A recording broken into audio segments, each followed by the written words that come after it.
Welcome to the I'm Such a Pisces podcast. We're two friends taking an explorative journey into all things astrology and a little woo. I'm Christine. I'm a creative, intuitive counselor and coach, and astrology enthusiast. We Pisces like to wear all the hats. You can find me on IG at The Dreamy Piscean. And I'm Shelby. I am a licensed social worker, a big feelings person, and a light skeptic. Here to learn all the astrological things. You can find me on Twitter at Shelby Tweeting, and being a Cancer rising on Instagram at Shelby Cooking Things. Welcome to our show.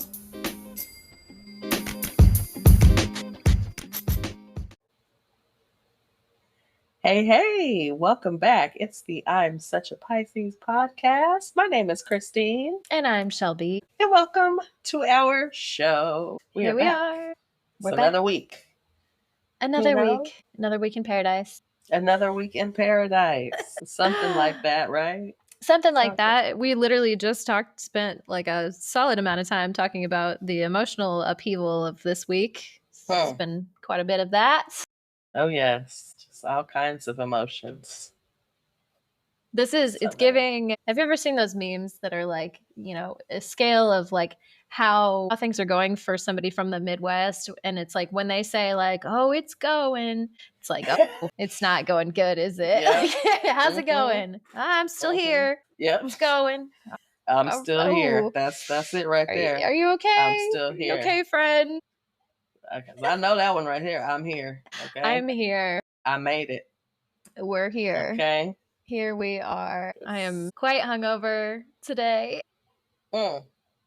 But Christine just saw me hit this weed pen, so things are going to start looking up here pretty soon. Things are going up from here. They're going up. We're going up. All the way up, okay? All the way up on a Sunday, okay? It's Sunday vibes in here today, right now. That's what I'm talking about.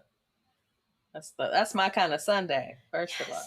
Yes, please. Should we see what CoStar has to say about it? Let's check in. I have not looked at my CoStar at all today, so it's going to be a first look for me. It's 4:00 in the afternoon, and I feel like I just got up. Literally.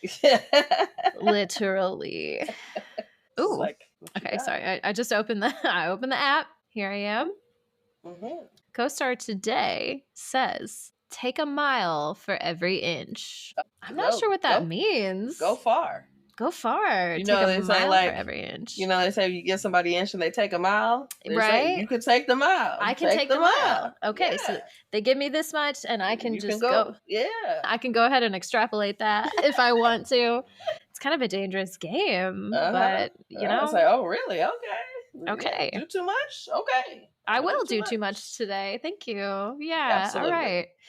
It feels good to have permission to do too much. You know what I mean? I love it. You know, I'm always going to do it anyway. But, Probably. It's nice to have permission. It is. Yes. Nice. It is. It is. My dues today include retail therapy, which, I have some carts online that are ready to perhaps be fulfilled. So we might be doing that. Yes. Retail therapy, ask for help. Okay, Okay. You should also. I can ask for help. Okay. Ooh, man, I didn't even tell you about this. I just realized I had to ask for some help yesterday because I had a flat tire when I woke up, and then I had a lot of shit going on yesterday. I had to, ask some people for some rides to some things and get that figured out. It was one of those moments where I was like, this is really inconvenient, but this would be way more inconvenient if I did not have anybody in my life that loved me. It's like, goddamn, I was like, Sam took me out to the place. My mom picked me up from the place. And, it was nice to have a little support system there for a second. Okay. Support is so necessary in life. Yes, it is. Absolutely. It really is. Yes. And my last due on here, which, you know what, I'm about to start my period, so this might be a solid due today. Ugly cry. Get it out, girl. It's been a while since I have had an ugly cry. Since I had an ugly cry. Okay, yeah. Yeah, I think I'm due for one, so can't wait. It's very cathartic. I definitely had one this week myself, so. Man, you got to do it sometimes. You got to fucking do it. Whew, especially with the week that you had. Yeah, you got to do it. Yes. My don'ts today include throwing shade. Okay, so no throwing shade today. Well, no overhead lights. Not a fucking problem. not ever. I hate the big light. No. Turn it off. Turn on it a lamp. off. Open a window. Turn on a lamp. Do not turn that big light on. I swear to God. Never. Overhead lights, throwing shade, and don't fake smile. So no fake smiles today. Keep it authentic, okay? Okay. Be real. Will do. We're going to be real. And not like the app. Did you ever have Be Real? Did you ever have the Be Real app? No. And I was like, what is that? Do you know about the Be Real app? No. It's funny. Sorry, let me tangent on that for just like a hot second. It's an app. So it was really popular like 2 years ago. Essentially, it's like it sends you a notification at a random time every day. And when you get the notification, you have 2 minutes to take a picture of what you're doing. So I did it for a while and then I got off of it. And I just started ignoring the notifications. But I just had a friend tell me that she's been doing it the whole time. Like she stayed with the app and it gives you like a really nice little like end of year snapshot of like what you did every single day, which is kind of neat. So she made me want to start using it again. So I'm not very good at doing it consistently, but I just started being real again. I remember now that you told me about this, maybe on the podcast before. You know what? Yeah, I do kind of feel like we talked about it on the podcast at some point. So like now that you're saying that, yes, but I never got on, or I think maybe I did download it or something. I don't know. I never started for real. And so like, but I remember you telling me, I was like, oh, that's really interesting. It's a good concept for an app. I think it had a little spike in popularity and then it kind of felt like it fell off, but it's cute. It's cute. Anyway, that is my co-star for the day. Right. Do you want to give us your co-star? Co-star says, you don't have to be cool all the time. You really don't. You don't have to be cool all the time. I just can't help it, you know. Yeah, no. She's so cool. So cool, you know. Ice cold. I'm cool. I was like, okay, I'm cool. I'm cool. Yes. I'm cool. My dues. Logging off. Okay. Yeah, well, relatable. I've been logged off today pretty much. I mean, that's, you know, I'm going to have to log back on, but, you know, I have been logged off. I've been logged off this weekend quite a bit. Well, quite a bit this week, actually. Yeah. Like, you know, I'm like, all right, let's not start slipping. But I have had a little bit of a break. So, yeah, I've been doing that. Housekeeping definitely needs to be done. It's hard hats. It's Sunday. Ooh, hard hats. I might need a hard hat for the housekeeping that needs to happen. Sounds like you got renovations going on over there. Okay, I still got stuff that needs to be built. Stuff is happening. It's on the move. Don't deflection. None of that. Ooh.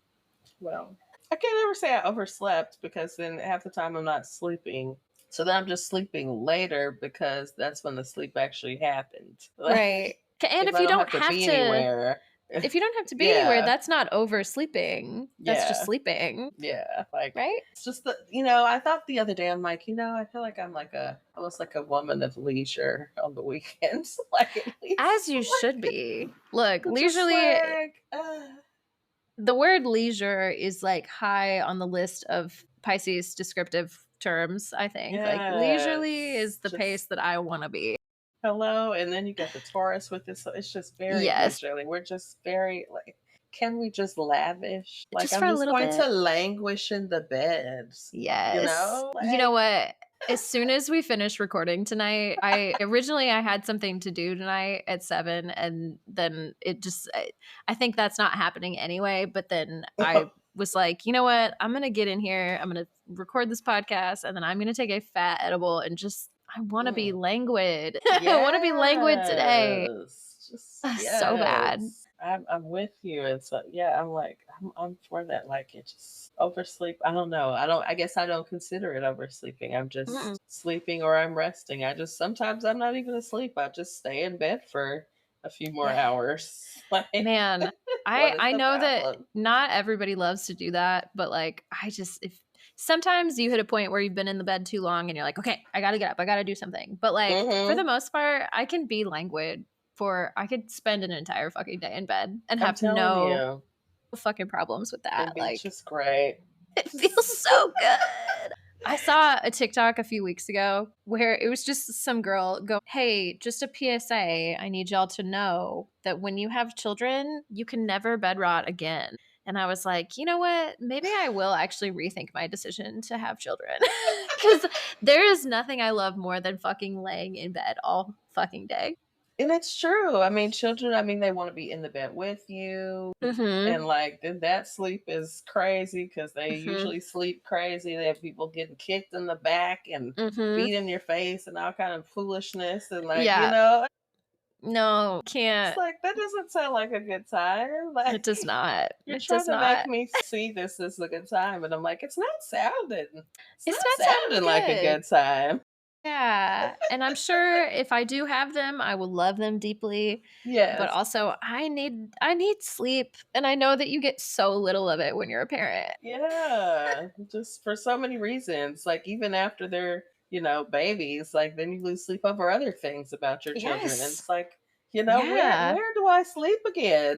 I know. I have a friend who she just had a second baby, but her first baby is I think she's turning 3 this year. She just doesn't sleep. She Mm-hmm. just barely sleeps. Like, some days she's like, yeah, we were doing pretty good for a while where she would only wake up once in the night about 4 o'clock in the morning, and we'd only have to be up with her for 2 hours at Mm-hmm. 4 o'clock in the morning. And I was like, and that's good? This is good? This is an improvement? Mm-hmm. Like Yeah, ugh, they just never probably. sleep. And I'm like, you know what? Good for you, but damn. It's like the sacrifices that get made are just, so Have you whenever. seen? Sorry, I'm like fully tangenting, but we don't have a ton of relatable content, so I feel like we have the time. Have you seen the announcement from the fuck ass White House right now? They're like they're trying to encourage more women to have babies, which is fucked up because it's like they're being so clear about like they just want a labor force. Mm-hmm. Like they want a baby boom so they can have a fucking labor force, which is an insane They ain't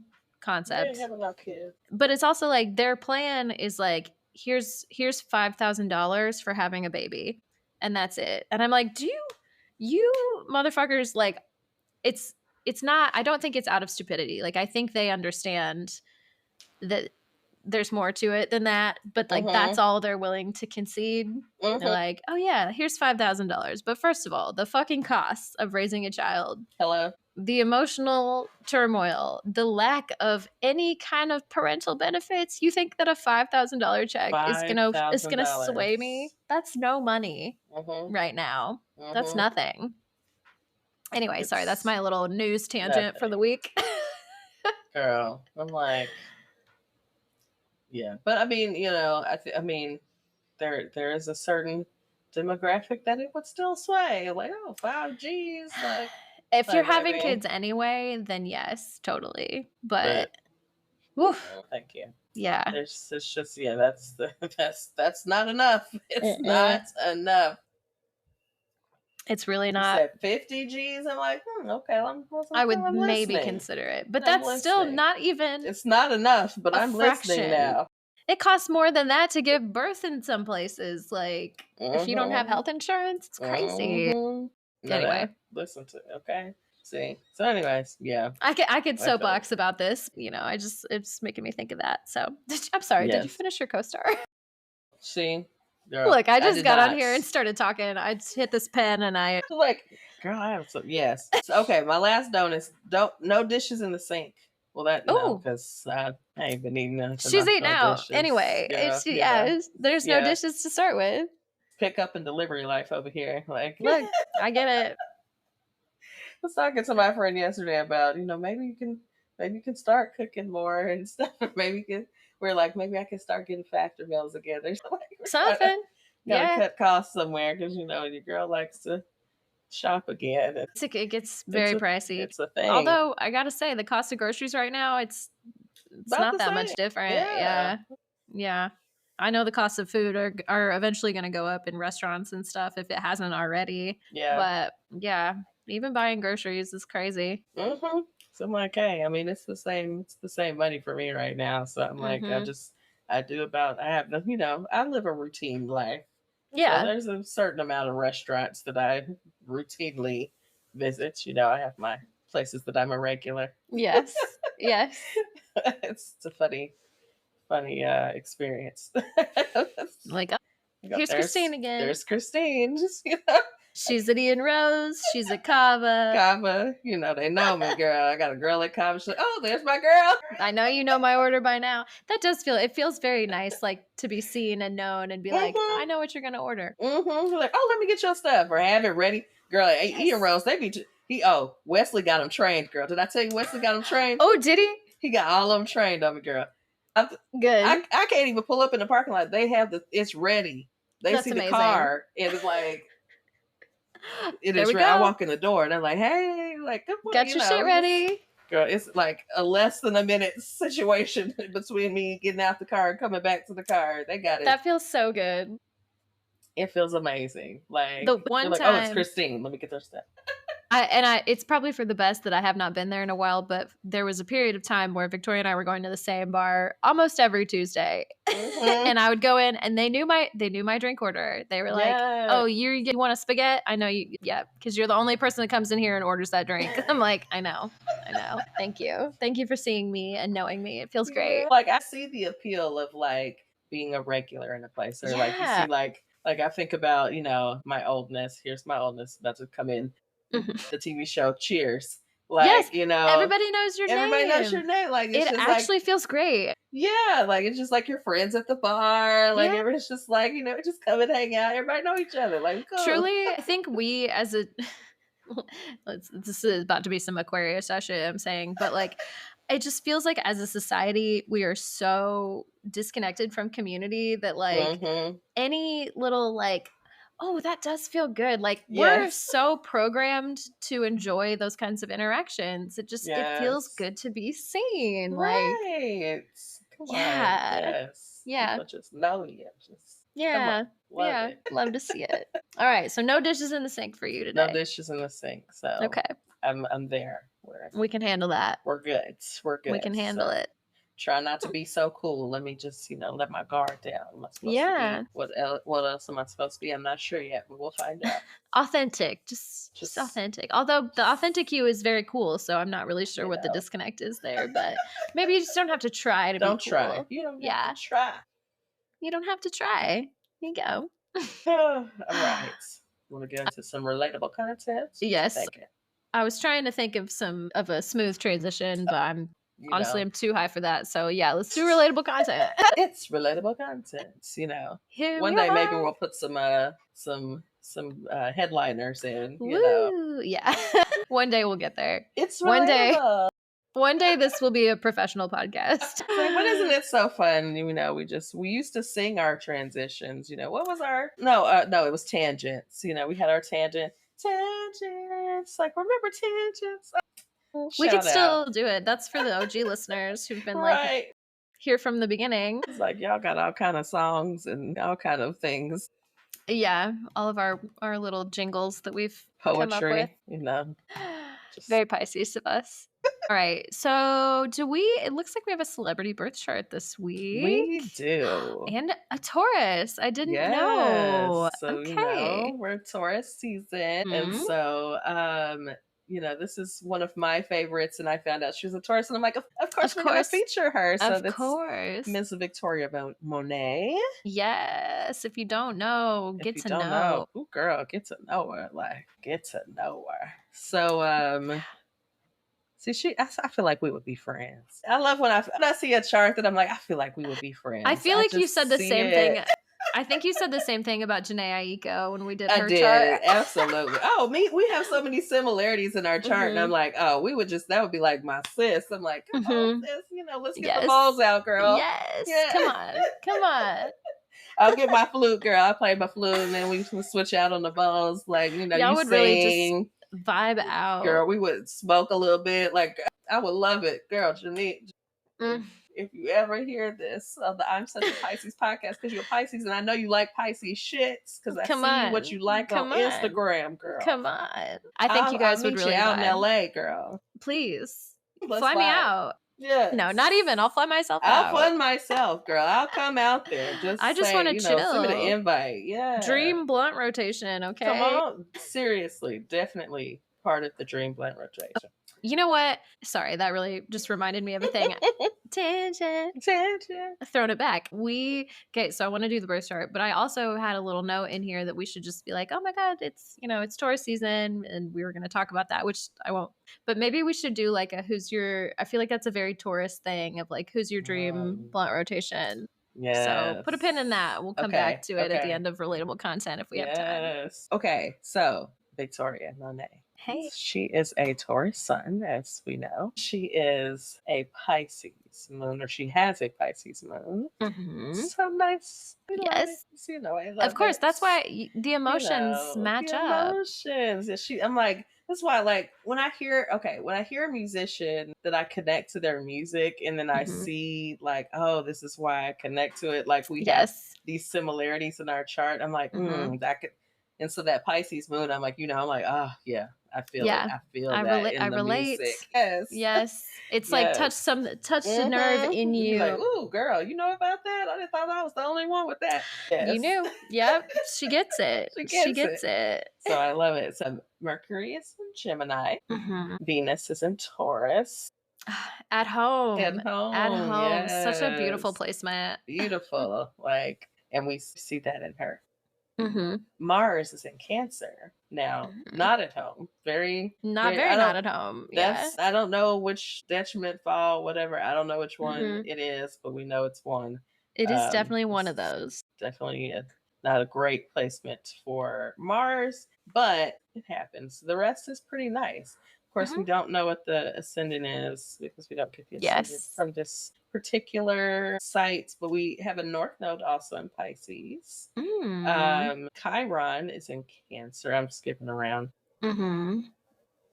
So then we've got the mid planets, Jupiter in Gemini, Saturn in Capricorn, outer planets, Uranus, Capricorn, Neptune, Capricorn, and Pluto, Scorpio. So she's part of our generation. Yes, similar generation. It's interesting. All of these Capricorn placements, like Saturn, Uranus, and Neptune, all in Capricorn, all retrograde. That's interesting. Yeah. So she hit that part of the year. There's like a part of the year when like a lot of the outer planets are retrograde. Like no one really talks about it. Yeah, because it happens for so long. But yeah, there's a thing with that. But I saw something the other day. I'm trying to think. Is it the Pattern app? I think it was the Pattern. And it was giving me some like new notification about my natal placement, natal Venus placement being retrograde when I was born. It was talking about how this was like a rare thing or whatever. I was like, let me hear what you're talking about. They have those little recordings now. Yes, gives you so much, and then it's like, hey, now you gotta pay. Yeah, you want more of this? You gotta pay for it. It's like, here's the rest. Like, okay, I'll go look up something else later. Yeah, I don't care that much. Like, I'm interested. I'll go do my own research. Yeah. There's other ways for me to find this information on the internet. Yes, I'm very savvy with this, figuring out these things. Right. But yeah, it's very interesting. But yeah, I often forget that my natal Venus is retrograde, which further contributes to my love life challenges. The challenges. Like, look, the challenge. That's right. So yeah, this is Victoria Monet. So if you don't know, check out her music. It's very sexy. It's very sexy, sensual. It's giving very Taurus. Like one of my favorite songs by her is actually an interlude. It's called Big Boss, which is very Taurus of her to write. And, just like singing to her person, whoever that may be, because she's one of us, bi girlies, right? So we know we could be anybody, could be anyone, but just like making your partner feel like a big boss, like want to make you feel like a $1,000 bill, just like just like yes. So whenever that comes on, I'm like yes, and like just manifesting that like energy with in my to come relationship.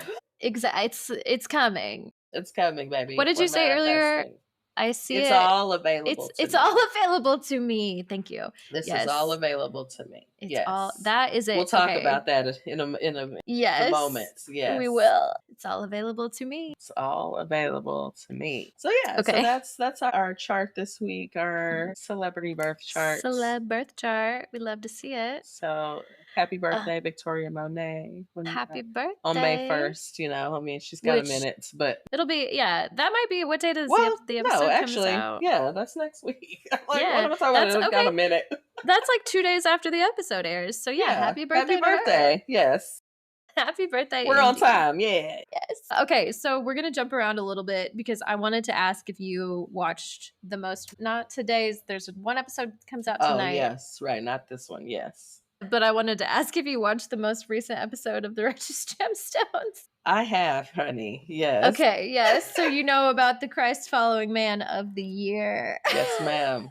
Top Christ following man of the year. This show is so stupid and I love it so much. I love it. Just like I scream when I watch this show.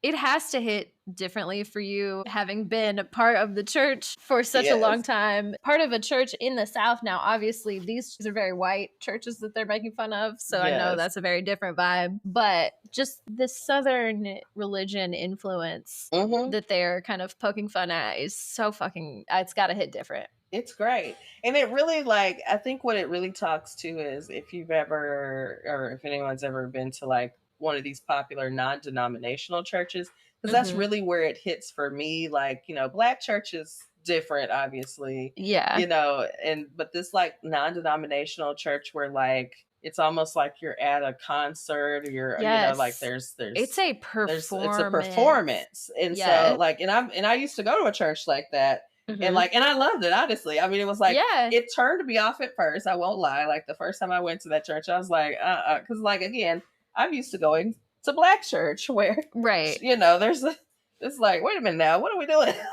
Yeah. I feel like I'm in a rock concert. This feels different.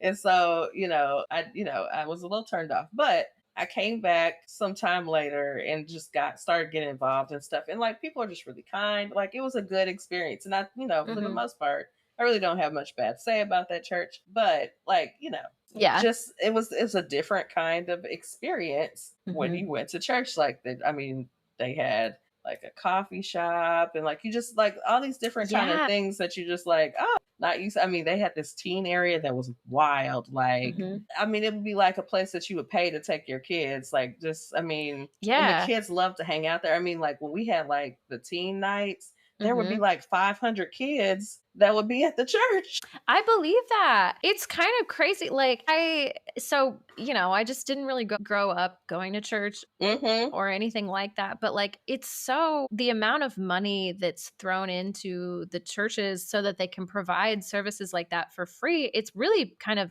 it's so cool. But at the same time, it's so like, there's an insidiousness about it when it's like, I don't know. I just feel so complicated about it because it's like, there's a lot of really good things that happen. And it's like, that shit looks like fun. Yeah. Like it's a show, it's a performance, it's entertaining. Like, of course you're going to get sort of sucked into that. But like, where do you separate the line of like, like where's the indoctrination is happening as well? If you're, they're trying to bring you in so they can make the church more money. And like, not that there's not positive intent there, but it's crazy to watch the show and like see all these people spending their money in this crazy way. And like, it's all because of the church. Like, I don't know. It's crazy.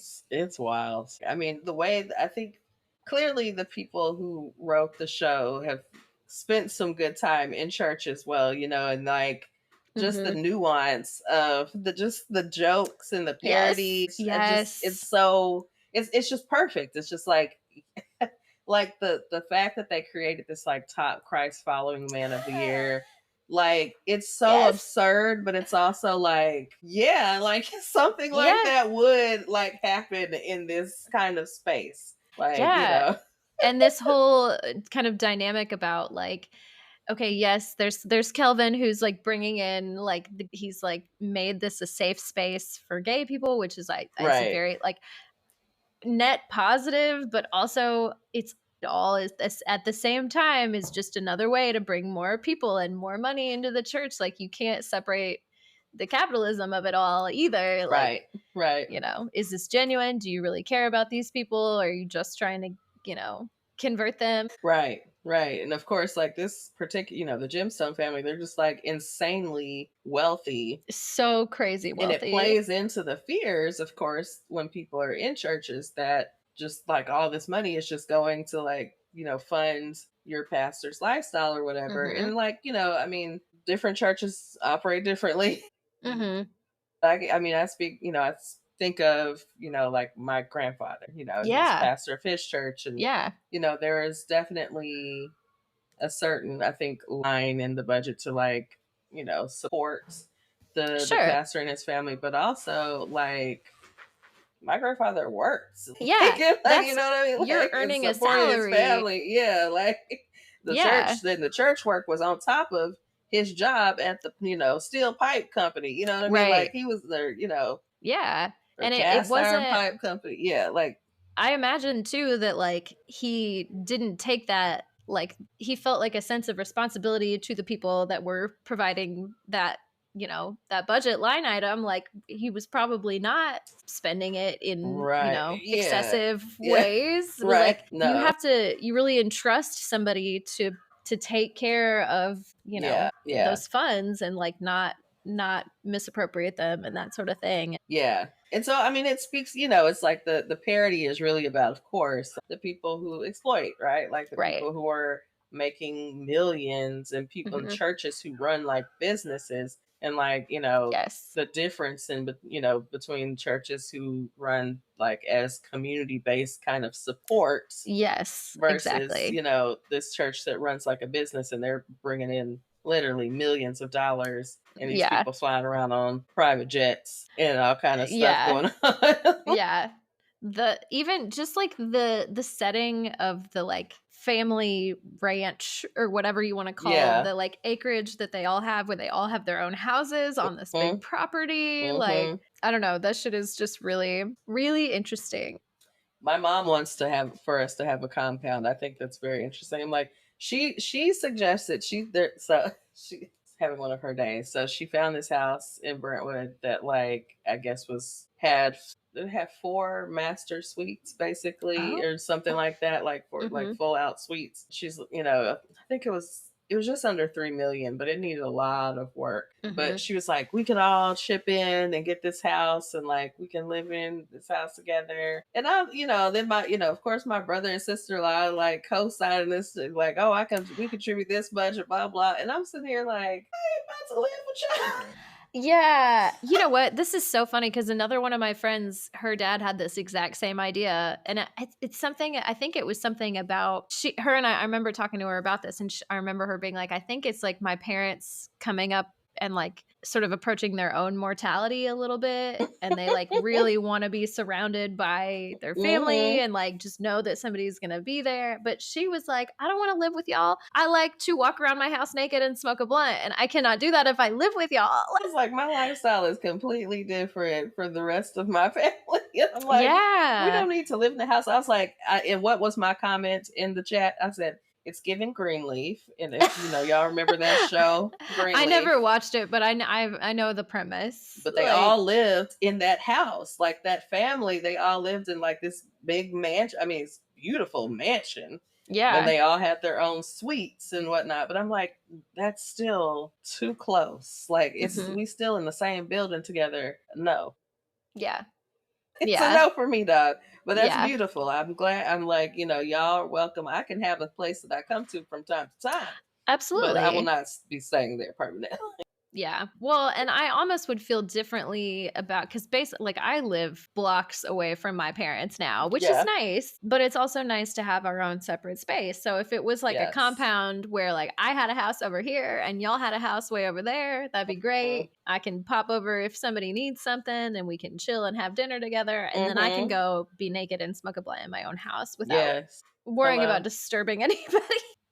Hello, because nobody in my family is smoking a blunt but me. Yeah. And mine might, but like sometimes you just need the little bit of separation, I just Always need that yes. separation. Just I love y'all and I'm ready to leave. Okay. Yes. Yeah, we deserve our own separate space. Like it's not too much to ask. We have time, Now I'm trying to get to my family. I don't know. I'm in this. Maybe it's the different phase I'm entering my life. I don't know, but Mhm. I'm trying to get my family to be more active too. Like I don't know if we've talked Mm. about this, but I'm like Mhm. I feel like every time we're together, we're doing a lot of sitting around. We Mhm. eat and we sit around, watch sports, watch TV, Right. talk, whatever. Right. I'm like, can we Let's move? Can move. we have some activity? Can we like go play a game? Like, me, I'm trying to get some pickleball going or something. Like, Right. Yeah. let's get some things. Like, let's move our bodies. Like, I'm tired of sitting Yeah. around. Like, No, I let's do feel that. something. Let's go for a walk. Let's Yeah. yeah. Maybe it's the Yeah. Aries in me. I'm just like, let's I got to keep move. keep it Let's moving. go. Keep it moving. Yes. Yes. I I could want to see be that. active. Right. Well, and it's good for you. Like feels Yeah. better to do that, to move. Yes. Like Yeah. let's have some kind of activity. Or, like I feel like we used to do things. I think this is, again, like we talked about me challenging myself to do things Mhm. again because I used to do all this stuff. I used to be out all the time and like I was the Mhm. person people were going to like, oh, what's to do this weekend or what's going on in Yeah. Nashville? Like where should I go Yeah. eat? Like I was like that go-to person. Now I'm like, I don't even know 'cause I'm Yeah. at the house. Well, and it changes so much. Well, It yeah. changes so quickly down there, but Yeah, like I mean, yeah. there's just something new all the time. So I'm like, I can't keep up. And like that dollar sign Mhm. continues to go up in Nashville. Right. So it's like Right. there's some stuff I'm like, that's out of my price range, but or out of where I want to be Yeah. spending money range. That's just not where my priorities are right now. Like, yeah. Yeah. I feel that. But yeah, I don't know. So yeah, so I'm trying to get back into that. Mhm. And there was something else I was going to say about that, but I can't remember. That's That's thank you okay. to the grass for that. Hey, look, we're deep on a tangent because we We started this talking are. about the Righteous Gems. We did, and I was like, we're in there. We were related in some Yes. way. But yes, it's been a Well, time. It's been a ride with the gemstones. it Something yes, else. they are. And the show just keeps getting more and more fucking ridiculous, but I'm so endeared to this entire like the cast of the show just cracks me up. I wrote on the outline when I was like, "Oh, I want to talk about the Righteous Gemstones a little bit this week." I wrote "Ding dong, bitch," cuz that's what I don't know why that tickled me so much when they showed up at Kelvin's little treehouse on the with the jetpacks, and he goes, "Ding dong, bitch!" It's like, why did that tickle me so much? But also, Kelvin Street, his treehouse was so cute. I was like, look at Oh the my decor. god! And I was literally, like, come on, decor. I have become so endeared to him this season. I really love Kelvin. Yeah. He plays that character so well. Just like the youth pastor It who I'm was telling you, always gay. it's everything is on point. It's great, but it's just turned up just enough. Mhm. It's Mhm. just it's turned up just enough. But yeah, yeah. Yeah. Did Kelvin I and tell Keith. you? This is off topic. See, this is a Oh, tangent go on. from Come on. yesterday. Like I met my bisexual husband last yesterday evening. Okay. And it started off from an insult. No, he was very drunk. We were outside this hotel. We were trying to go to the hotel, Mhm. and he was leaving. His friend had come across the street because he had asked this lady to see if he could have her dog for a moment, and she's like, I don't know. Like she's like, What? what do you want with him? Like Yeah, what And are at you that point, I doing? could tell bro was drunk. So I'm like, okay, he is sauced right now. Huh? So he's trying to show his friend this dog, and he's like, Peanut could never, so he's doing something. So then my friend is trying to take a picture of me. I'm trying to get my little outfit picture. Mhm. And so then he like he's walking up the street at this point, and he sees her, and he's like, give me the phone, give me the phone. So now he is taking a picture, he's directed the shot. Tell me what to do. I'm like, okay, great. I'm All of a like, sudden you have a shoot director. like, You listen, didn't I'm even like, look, know. this, I mean, I was like, okay, this game, yes, okay, yes, he supposed to get me together. Yeah, okay, Mhm. I'm here for Okay. it. So All we're right. doing the thing. So then we're, still standing there afterwards, and they're talking. So we're all kind of talking together, but not really together. And Mhm. so he He said, he told my friend her shoes were ugly. And then he said, like, he's so drunk, he just like, not, his friend's like, oh my God, I'm so sorry. Like, he's That's all fine. over the place. Then he tells me that I looked like I was her mother. We are literally the same age. And I'm like, Get the fuck out of here. Get and the so fuck then out he's of here. apologizing, and then like it was girl, it was a mess. Next thing I know, he's like flirting with me, and then like, what is this chaotic energy? Like, you're girl, I was gonna like, insult "Are you a me? Sag?" And For then real. we were like, he's like saying to his friend, he's like, the bisexual in me, and I was like, well, maybe the bisexual in me, and so Okay, come get it. and then we were eyeing each other, and I was like, well, I mean, what you about to do, baby? Like, Yeah, come let's on. go. Like, I'm right here. Look. We had a whole moment, girl. It was just, I'm like, I don't know who this man is. Apparently he's struggling with being fully gay. He wants to be fully gay. That's what he wants. He wants to be fully gay, but he's just every once in a while he meets, a me, and then be like, damn, I still brings am it out. bisexual. It brings it out. Look, ain't no problem. Ain't no problem. Look, we love to see it. Sometimes you just catch a vibe with somebody. Just catch a vibe, The gender does not actually matter that much. I'm like, hey, baby, I don't, I'm cool. I'm into it over here, so I don't mind.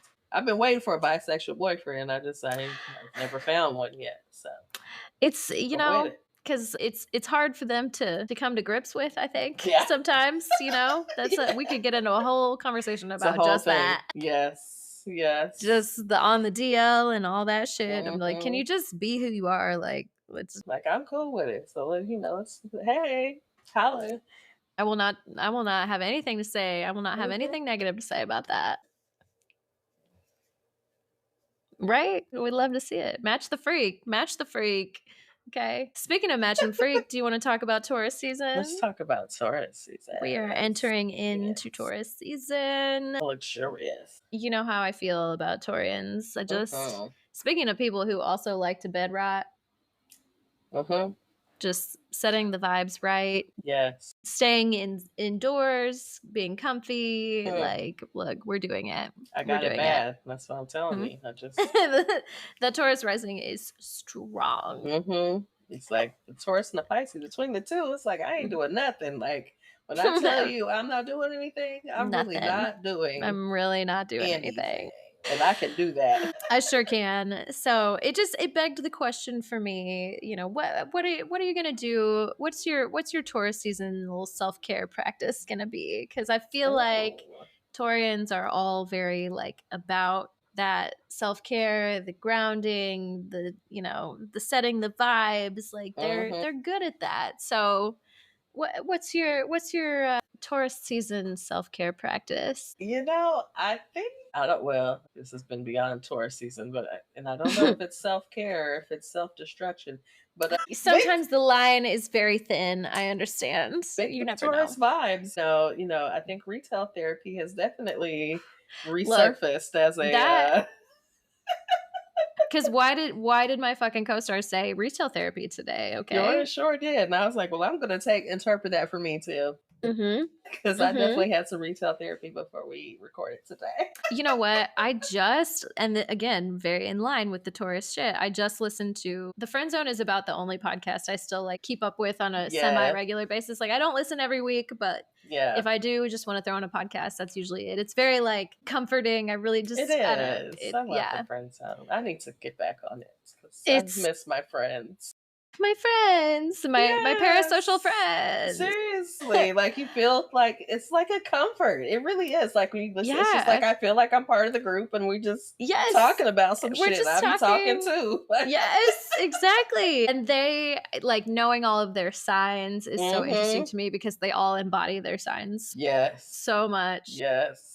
But there was the most recent episode I listened to was really good because it was Fran talking about how she goes through these phases where she'll go months and months without buying anything. And then she'll decide like, oh, you know what? I really need some new perfumes or I need a new scent. And then she'll buy one and then she'll be like, well, I gotta try this other one, and then she'll go it's like a binge almost, like a binge of buying one particular kind of item. And then she said it's like she was like talking about it like it sickens me. Like a couple weeks later, like a couple weeks in, I have 10 new perfumes and I'm like, I'm never gonna use all of these. What am I doing? And I was like, I gotta talk to Christine about this because this is Christine and I do this shit too, but I was like, this is you in the bags. This is me in the bags and perfumes right now. It's like, it's both of them. I'm like, oh my God, like what is happening? Like I be having conversations with myself like, girl, we got to slow it down. You know, it's just like, you can't even wear all these bags this quick and you just keep buying more. I mean, literally, I bought 2 more bags today. Like, I'm like, no, 3. One of them was a little tiny one. But it was, oh my God, the little tiny ones are so fucking cute. They're so cute, girl. I love them. But it made me think because I was like, you know what? I sometimes get into the same mode of like, months. I would go months without like going into a store. I can't tell you the last time I went into a store to buy something that wasn't groceries. And then I just get on a little terror. Like I get a paycheck and I'm like, I'm like, wow. I mean, literally, I have a cart open now and I'm like sitting with, okay, now you did spend this money this morning. Are you gonna spend an equal amount on this thing, this bag, this unit? Like, are you? But the bag is on sale, and I'm like, I don't know. There's always a way to justify it too. Like that's how I'm like, oh, I can justify this. I can justify this. There's always something. I'm like, it's fine. This is crazy. So I'm like, I don't know if it's self-care or self-destruction. The line is very fine. I don't know. Could be either one. Right now I'm on myself. So I'm like, I'm not disrupting any, I'm not paying my bills. I'm doing what I need to do, like all the things. But I'm very much like, girl, you're going to have to get you a little side job to keep up with your little shopping habit. Because it does just, come on. I went so long without like doing a lot of shopping. And then, but again, as soon as you start back, it's like, oh, what about this one? With this? And look at this. Oh, now I'm on this website. Now I'm over here on, eBay Japan. Like, what the hell? I get here. It's like, damn it, TikTok. This is absolutely just some very Taurian type shit, I think. And that, yeah, it's the season. It is the season. Like you got all the like, ooh, introverted, stay indoors, chill vibes, but then you also have to have the little spendy. Okay, and I can have those spendy in the bed, and that's what I love. They make shopping it too online easy. in the bed. Like that's what I did yesterday morning. On Macy's. Macy's having a sale, like 30% off. I'm like, oh, let me get over that. here. Yep. Over on this website, they got a sale going on, all in the bed, just in the bed. I love it. I know I'm about to be doing the same thing because I was literally, I'm in a space where I need some new work clothes because I went so long, like everything was very casual in the job I had last, and I worked from home about half the time. So like, when I did have to get dressed for real, I could just repeat the same 4 or 5 outfits, and it's been several weeks at a time since I've seen any of these people, whatever. And now I'm like, I'm going to be in office with these people every day, and I cannot have them thinking that I'm an outfit repeater. I gotta, I gotta get on it. I gotta get some work clothes. Outfit repeater. Like crazy. But I know that that's going to be my next little like, oh, well, I can justify it because it's for work. I'm like, but girl, that's where you go to make the money, not to spend the money. But I have to look professional. I gotta look the part. The place to make the money so I can make more money by looking like I make money. It's a thing. This is available to me. So let's talk about it. Thank you for this. Let's talk about it. So Shelby had mentioned, what did you say earlier that took me there? I'm just trying to remember. This is available to me. We were talking about looking at the houses. Yes. The little house tours. Yes. Also very Taurus thing to do. Very Taurus season. So I was telling Shelby, one of the things I wanted to do this weekend that I didn't get to was do this downtown house tour. And, that just lets you go into some different spaces that are downtown Nashville. And, see what these, properties look like. Of course, they're going to give you the specs. They're looking to lease or to, sell these properties. And so, I used to do this a lot with my family. We would go into, homes and neighborhoods around What you got ours in or here? What in you got in ours. here? Yeah. And like just look at like the different, homes. And I just always enjoyed it. I loved it. And Yeah, it's so fun. yeah, it's so one of the things that I had a friend on Instagram that I was connected to with like my well-being practice. And she would say, whenever you would see these things, like, I like to watch like shows about nice homes and like very, wealth and all this kind of stuff. But Yes. you see these images, right? And so she's like, you see these things, and she's like, I always tell myself, like, mantra I say is like, all of this is available to me. Part of that manifestation, right? Like all of this is available to me. It's like you're telling yourself, like these things that I'm seeing, I see that it's like a thing. Like I see it's a thing that can happen, right? It's not out of my reach. Right. It's not out of my reach. And so if you're telling yourself that, you're also, again, that's part of the manifestation of this is my mindset. So now I'm going to do what I have to do so that this can be available to me. Exactly. Yeah. So, Yeah. And that, I think that it's very timely that you mentioned that and that we started talking about this, because I think today is the new moon, but like that you have that energy for a couple of days of like, I've seen a lot of people, a lot of spiritual practitioners talking about this new moon in Taurus specifically it's very Venusian. It's very like, this is a good time for manifesting the life that you want. Yes. Like, so now I think is a good time to practice kind of visualizing, putting yourself in those settings and then saying, this is available to me. This is available to me. Yes. Yeah. So I'm gonna sit with that this week. I think that's gonna be, speaking of Taurus season and self-care practices, I think I am gonna just go into this week with that mindset. That feels like a good place to start. Yeah, I love that. Come on. Yes. All right. Well, on that note, should we take a little break and come back with our meats? A totally different direction with the meats. A little different direction, but we're gonna get into some things. Yes. Man, I got some things to talk about with this one for sure. So, all right, let's take a break and then we'll be right back.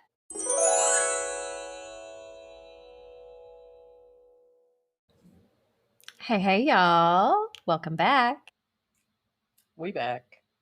And this is a topic that I think is going to be really interesting. It made me do a lot of thinking this week about the types of bosses that I have had and what their signs are. I texted Christine this week because I made some connections that I had never made before. I was like, oh shit, they're all the same sign. Why did this happen to me? Why does this keep happening to me? Hello. So let's get into it. What inspired you with this particular topic? I'm trying to remember. I was, this is part of a brainstorm I was doing about some different topics. I could do astrology and like different parts of life. And so we've talked about like careers and things like that. And I was like, I want to like approach work from a different space and like, how we feel about our superiors, our bosses. And everybody has a story about a boss. Most of us have a bad one. And some of us sometimes have good ones. Sometimes we have good ones. I have way more bad than good. Way more bad than good. In fact, so much so that I couldn't single out one particular bad boss. So, we'll talk about that shortly. You experience people that you find that like, this is not the position that you really need to be in. Yes.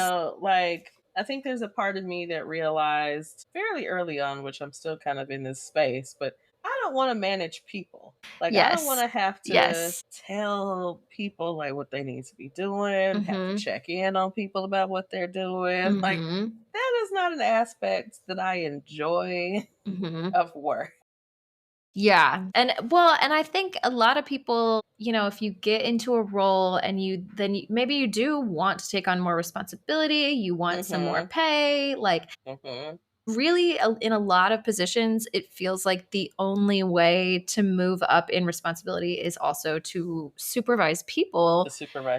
And not everybody, like just because you are good at your job does not mean that you're going to be good at supervising people. Hello. It feels like almost every boss I've ever had has literally just, except for one, that I can think of has just been a person who just was kind of like going through the motions, and this was the next step, but they were so fucking bad at managing people. Like, I wish that there was a way to move up in the workforce that wasn't this hierarchy of being in charge of people. Like, but I think, and I think what's interesting is I've heard so many conversations between friends and other people in my life now about like the same conversation about moving up and wanting to move up, but like, man, the position comes with like managing people. Like, I got to oversee these people or this team. Like, that's the downside, because nobody wants to do it. Yeah. Like, everybody wants to, they want to build, I want to grow, I want to move forward. Man, why does it always come with managing people? Right. Yeah. Some people are just not cut out for it. Some people think they know what they're getting into. And then they realize by the time it's too late, but they're like in a situation and they don't know how to engage with people in a productive way. I've just had a lot of bosses who avoided a lot of things, and then avoided things for so long that they then became a huge problem, and then they just continued to be bad about the passive aggressiveness, the yeah. I don't think I had ever had a boss who I felt like a true mentor to me. Yeah. You know? And I hate that. Now I can say that I have experience. I guess we can move into talking about our personal experiences. But I have had 2 supervisors so far. I mean, I'm going to bar my current supervisor because she has not been my supervisor for very long. So I'm gonna, Sure. We've had some conversations because we have shared experiences, but I don't have enough. I don't have enough experience yet. Yes. to say one way or another. Yeah. But I have had so far in my career 2 supervisors that I could say I felt like were good, like almost like great. And I would say was really great coach to me. We're kind of friends ish, that was just the vibe that was there. But like, she was also really a great coach, and she like challenged me in ways, and she saw things in me, and she was speaking to them, and like, I want to see more of this. I want you to grow in this space. I want you to get more comfortable here because you have this, you have this together. I just want you to do this so you can really bring it out and so you can really shine. And so I really appreciated that, about her. Now, for my mom at that time, she felt like my boss was also too friendly with me. So, from one leader to looking at another, she thought it was too much friendliness. But I really appreciated that relationship about her, that she just was such a great coach to me. And like, she wasn't like trying to beat me down or be critical or anything. Like, she like saw, she could express, I see this skill or this talent in you, and I want to nurture that and like grow that. And so I appreciated that about her. And like the other supervisor I had was very similar. She was someone I saw in my practicum back in grad school. And she was my site supervisor. No, she wasn't my site supervisor. She was my clinical supervisor at a different site supervisor. I think we talked about this at some point recently. Yeah. And so this was my clinical supervisor, the actual therapist. And she was just really great. Again, we're closer in age-ish. And so that kind of makes, kind of feels more friendly, but also... Yeah, like still just really I learned so much from her, but she also was a person that just like, it's like, hey, I see this here. I just need you to she was a person that told me like, I really need to, like, hey, when you're working with kids and parents with their children, you need to be confident. Like, she's like, you know what you're doing, but you need to be confident that you know what you're doing, because if parents see that you are not confident with what you were saying about their child, they're gonna really hate that. They'll eat you alive. Yes. And so, that really, I was like, okay. She's like, you got it. You just need to have confidence about what you're doing, because they go see that and be like, what's going on? Yes, absolutely. That's good advice. I mean, yeah. So I learned that back in my learning station, my practicum. Like, she told me real quick, like, okay. She's like, you got it, but you just need to some confidence about it. So I'm like, okay. So, we grew in our confidence, and now, I'm very confident in the things I do. But like, great. I mean, just like good good support people. Of course, no, there's no micromanagement or anything like that. Just, people that want to see you grow, like genuinely. And that's very rare, Yeah. unfortunately. Yeah, it really, the people who really want to nurture talent and like see, yeah, I don't know. I feel like I have gone into a lot of work situations like doing the right thing, but not really feeling seen by the supervisors that I had, and it kind of just goes back to what we were talking about before, where like you feel like somebody really gets you, and like that, the one that you talked about, like saw the things in you and wanted to nurture those things. And like, I don't think I've, ever been like a bad employee in any way. Like I'm pretty tight butthole at work. Like to use the worst possible turn of phrase. I try to, I try to do the things that need to be done. Absolutely. And, whatever. Like I'm pretty dependable employee for the most part, but like, yeah, it doesn't feel great when a lot of times I've felt like that was sort of either taken advantage of, like, oh, you're good at this, so now you just have to do more, but not in a like, we want to develop this talent kind of way. Yeah. My one kind of bad boss that I can think of, you know the one, you were there. I know the one. Not the one that we shared, Right. She's got her own stuff. We're can cool. talk about her later. Yes, yeah. I can talk about But the one before that is, that was really the longest that I'd ever been at a professional job, because that was very early in my career. And so I think part of it was like I wasn't really sure.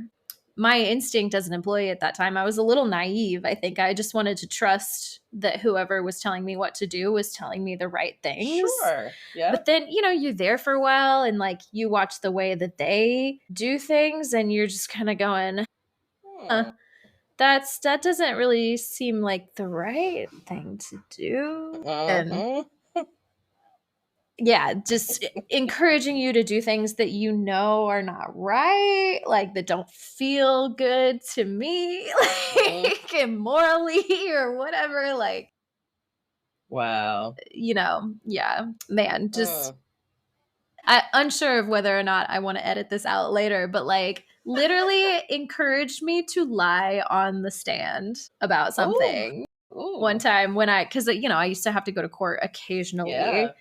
And, like, as it turned out, I didn't have to go a lot until the kind of the end of my time at that job, because that's about how long it takes for all that shit to come around full circle. And I remember just feeling like going to this person for preparation and just like feeling there was no real guidance that was actually helpful. It was like, okay, here's the how and the what's of what to do, more or less, but no sort of emotional like anything. And maybe that's on me, like that. Now I know that person was an Aquarius.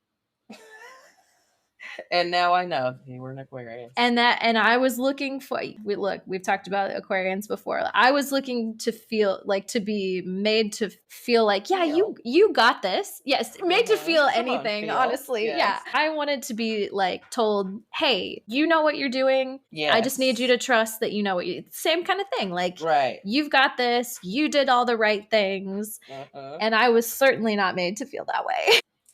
Yeah. And then, but as it turned out, I was pretty fucking good at it. Like, I got on the stand and I was fine as soon as I got over my own nerves. But I feel like I did that shit myself. Yeah. Yeah. You know what I mean? With no help. Yes. Yes. I completely and I did not lie. Understand. Right. Yeah. Set the record straight now. Yes. I didn't lie. I didn't. I upheld my honor or whatever. Yes. Your integrity. Yes, exactly. So I don't know. I've not had a lot of positive leadership experiences. I will say that the most recent boss that I had was an Aries. Yeah. And oof, she got on my nerves so bad sometimes. But she was a person who had a lot of integrity. And so even though sometimes I was like, she always wanted to do the right thing, like very by the book. Sometimes to a degree that I was like, this is unnecessary. Yeah. Everybody else is cutting corners. There is no need for us to do this so precisely. Yeah. But it was mostly just about like particular like storage of records and things like that. But what we were doing didn't fall under HIPAA, but they sort of treated it like it did. Mm. And so it was very, very keeping a real tight ship about stuff like that. I know that she was right. Like that was the correct thing to do. But like the tediousness of it all, I was like, nobody gives a fuck about this. Like nobody's worried about it. But Yeah. it made me, she's a person who I know is doing the right thing even when nobody's looking. Yeah. And it kind of inspired me to be better about that kind of thing, you know? Yeah, definitely. Yeah, again, very important. Again, integrity. Mm-hmm. That same word comes out. Yes. So yeah, I mean, I think you can find traits sometimes, but I'll say I think earlier when you said the boss we shared, I was like, yeah, we'll talk about her, and I'm like, oh, not her. I thought you were talking about the other boss we briefly shared. We did share that one as well. When you were yes, and so I was thinking about her, and like she kind of falls. I don't even know if I would say she fully falls in the bad bosses for me. She falls in bosses that I definitely had, a challenge with some particular things. But I would always say, and I kind of also credit, one of our friends, my friend Caroline, she would always kind of keep this thing separate from me. And I love that she did that. She's like, I learn a lot from her. Yes, absolutely. I've learned a lot. And I was like, I can say that I learned a lot from my time with her, like a whole lot that actually informs my job now. Yeah. And I can always be grateful for like the knowledge and like how much that was important for us to like have that knowledge in the certain trainings that we did. Those things don't have to be mutually exclusive. Like you can have a personal experience that didn't feel, like the best. There was some stuff about her as a supervisor, as a manager, that was like, no, this is problematic, right? Like I was like, no, look, sis, you got a little problem with favoritism. Like, it's a thing. It's a thing. It's real. Everybody sees it. Everyone knows. And no one's saying it to you, so I'm bringing it to you. So we had a full, but we had a conversation. I was like, okay, let's do this. Let's talk about it. And she cried and, and that was a lot for me. I was like, again, you get the little like, okay, am I getting the white woman tears right now? Like, ma'am, I need you to just take this in right now. That really also cry. That made me think that like before my most recent boss that I attribute as having like some good qualities, I had never had a boss who had not cried in front of me. Girl. Not one time have I had a boss who did not cry in front of me, like literally all of them. And I said that to somebody else one time and they were like, excuse me? Right. I'm like, what? And my water sign shit, I'm like, yeah, that's not normal. You're having a heart to heart about something and they're like, that's the supervisor. They are not supposed to be crying in front of you like that, like at work. Like that is not you can be human and have emotions, but like if you're in charge, that does not instill confidence. Okay. It doesn't. And I'll be honest with you because I'm like, especially when I'm bringing a concern to you about, something about, how you're doing something or how, the way you are leading is making other people feel, like how, because then of course, again, what does that do? It makes the onus back on me to have to take care of you now. Right. Like now I'm taking care of your feelings when I'm trying to bring an issue to you about you. A legitimate concern that I have. Yeah. And so, that was, I didn't love that kind of situation, but like we worked through that now. And I think she did attempt to make some changes. It didn't last forever, but eventually, everybody we gets all know to their where it points, ended up. right? Yeah. And I just, it's like, I'm ready to go now. But and then she cried when I left, and I was just like, okay, I saw this crying. I just, that workplace, I realized a lot of toxicity going on. There was a lot of shit about that entire place. I think it wasn't good for anybody. Like there was a lot of feelings and then that person was also my supervisor while I was a student. But then there was this weird rivalry between the two bosses that I had at the same time over me, which just was the weirdest position to be put in. I don't know. Yeah, there was a lot of really fucked up dynamics. So messy with all of that. And it was not a good, for that to have been, like I had one job before that, fresh out of getting my bachelor's. I had one job before that I was there for about 8 months. which is not very long. So I hardly even count that. I did have a boss there that I really liked. He was really sweet. Yeah. But I just wasn't there long enough for it to make a firm impression. And then the job that we were at together, I was there for so long, and I did like, you know, for a social worker, I was there almost 5 years, like, doing every possible thing there was to do there. And I didn't realize until I like moved into other spaces, like how toxic that workplace was. Like the fact that after, so like, I don't know the order in which it happened, but like I left, you left, everybody we knew there left. And now there is not one, there's one staff member that's still there. There's one. And everybody else is brand new. And that's crazy. And I hope it's better now. Hopefully it is not what it used to be. I think they've expanded a lot. I think seems like it's very different vibes over there. Yeah. I've met a couple of the people just from being at things, and Courtney, our friend that works there too, and who's on the team with me currently, introduced me to a couple of people recently. They seem really nice, and so I'm like, I hope things are different, because it's unfortunate in that way. Like, I think reflect on this sometimes. I'm like, some of the like places, the most toxic workplaces I've worked in have been outwardly facing places that service other people and provide healing service for other people. Like, everybody that's working there is so fucked up. But we're providing, right. Like, I used to work at a day spa. I talk about this occasionally, like in Memphis. Just, I mean, was big thing then, is thinking about how toxic the behind the scenes things that were going on in that place. And yet we're like doing this healing service for people on the outside. So I'm like, in the same thing as some of the like the therapeutic spaces or the nonprofits that I've worked in, again, like doing this service work for people, but the inner workings of what this business or what this organization look like is toxic as fuck. Yes. And that the next role that I'm gonna start here pretty soon is gonna be a lot of like having to address stuff like that, I think, because there's, when you're, it's a school, so I know that's a little bit different than a healing space, but like, when the energy with which you are trying to heal people, if you are embroiled in this workplace that is toxic and has all this negative energy associated with it, then the healing that you're providing is like, it's counterintuitive. Like, you can't, it doesn't, the energy transfer there is not positive. You know what I mean? Yeah. So yeah, I have a feeling that that's going to be a big part of the conversation when I start that job of like, okay, how do we address this in order to actually be genuine in our approach to making things better for people? Like, it has to come from like a genuine place. So, and so we'll talk about how the supervisors, how the people in charge contribute to that energy, right? Because I often see like it very much starts from the top. People don't want to hear that, but it really it always sets a tone. It does, like for what the rest of the things look like. Even if you're the person that's like, well, I'm going to try to, I'm going to be in the background. That still sets a tone for how things run. Like, whatever your decision is, that's going to set a tone. Yeah. And so let's get into some things here. Okay? Let's get into some things. Tell us about it. All right. So we're going to start, with the fire signs. Okay. Yes.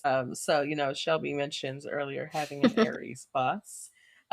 So it's like real spicy, right? So, our fire signs, those are Aries, Leo, and Sagittarius. These are our motivators, right? You think about fire signs, they got a lot of energy, like life. They're on fire. They're excited, so they're very passionate and bold. They got high energy. Right? They like fast pace, right? Let's do this. Let's get this done. Let's they're coming at probably, very much their motivators. They're hyping the team up, right? So, they like this environment. So you can expect them to be very enthusiastic. Yes. They're going to initiate things a lot. Like, let's get this started. They're going to, have ideas and get them initiated, right? But they can be impatient. Can be a little pushy, right?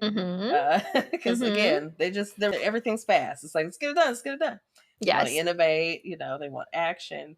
But also, these are the same people that might lack follow through. Definitely might lack a little emotional sensitivity. Yes, that, and in the kind of work that we do, yeah, this is an interesting dynamic. This is an interesting dynamic, and I can't tell you that I haven't seen some of this. Not a lot, like especially in this part of the field that we work in, but I have had some bosses with this energy, just in a different space. But yeah, I mean, fire energy in like the healing space, depending on how it's kind of coming out, can be a little tricky. Can be a little tricky. Yes. Definitely moving things at a fast pace. Like, well, maybe not.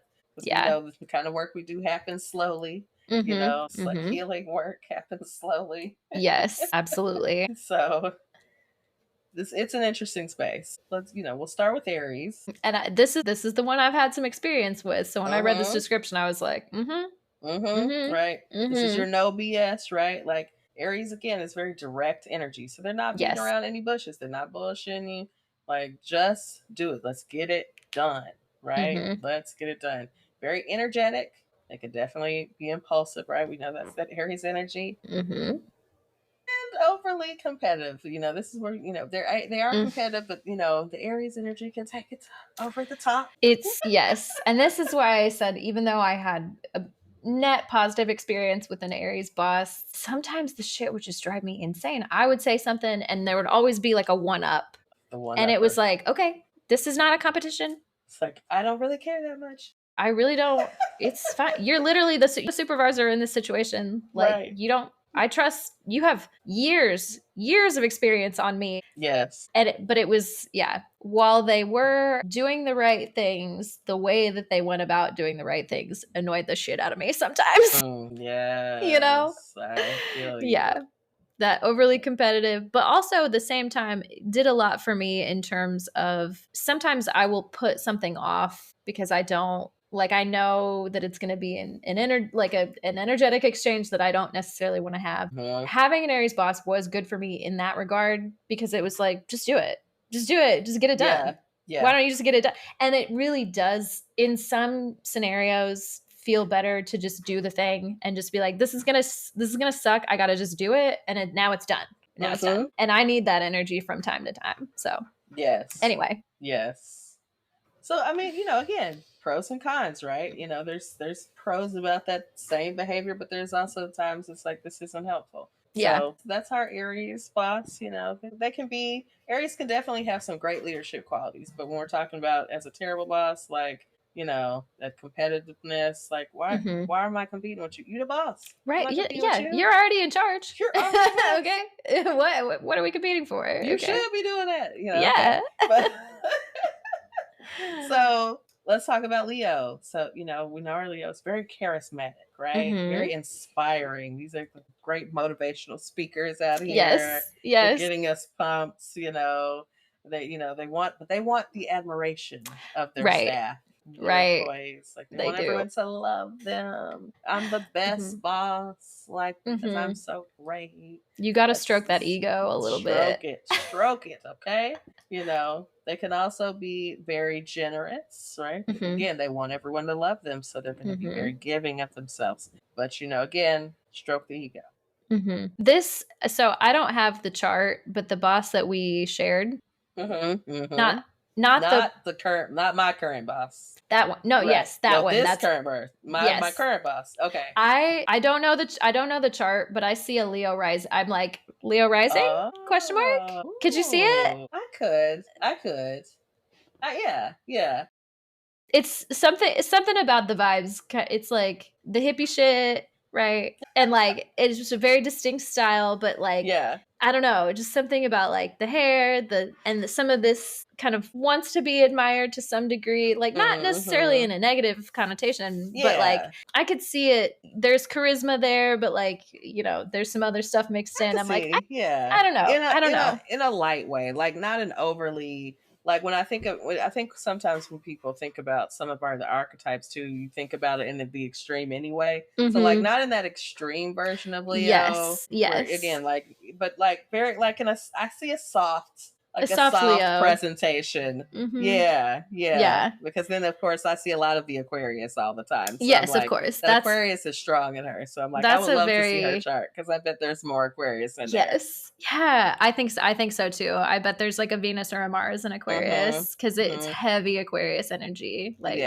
big future thinking, big picture ideas. Yeah. Anyway, so I don't know. I'm like, I would be very curious, but the other one for sure, very Leo. Very Leo. Now the other Leo, the one that I talked about a few minutes ago that we had the conversation. Now again, we had the conversation and some of the, the tiers and whatnot, again, it's Leo to me. It's very performative. She was a theater kid, so it's like she gets it on. It's like she's theatrical. Yeah. And so that's the vibe. Yeah, that's just the vibe. Of, sometimes it was fun and sometimes it's like, girl, like not enough of the dramatics today. Yeah. I'm good on it today. So again, you can have that Leo boss and they can be great. They can, again, very energetic. They can, have this charisma and they can also wear you out because it's just, I'm like, okay, when are you going to turn it off? Right. Never. That's just what it's like all the time. So then lastly, we have Sagittarius. Now, I don't know that I've ever had a Sagittarius boss. Me neither. I don't know how much I would get done. Right. Me neither. Because I feel like they're gonna be all over the place. We're just gonna be all over the place together. We're gonna be having in very different ways. Yes, it does sound fun. It does not sound productive. Not productive. Not at all.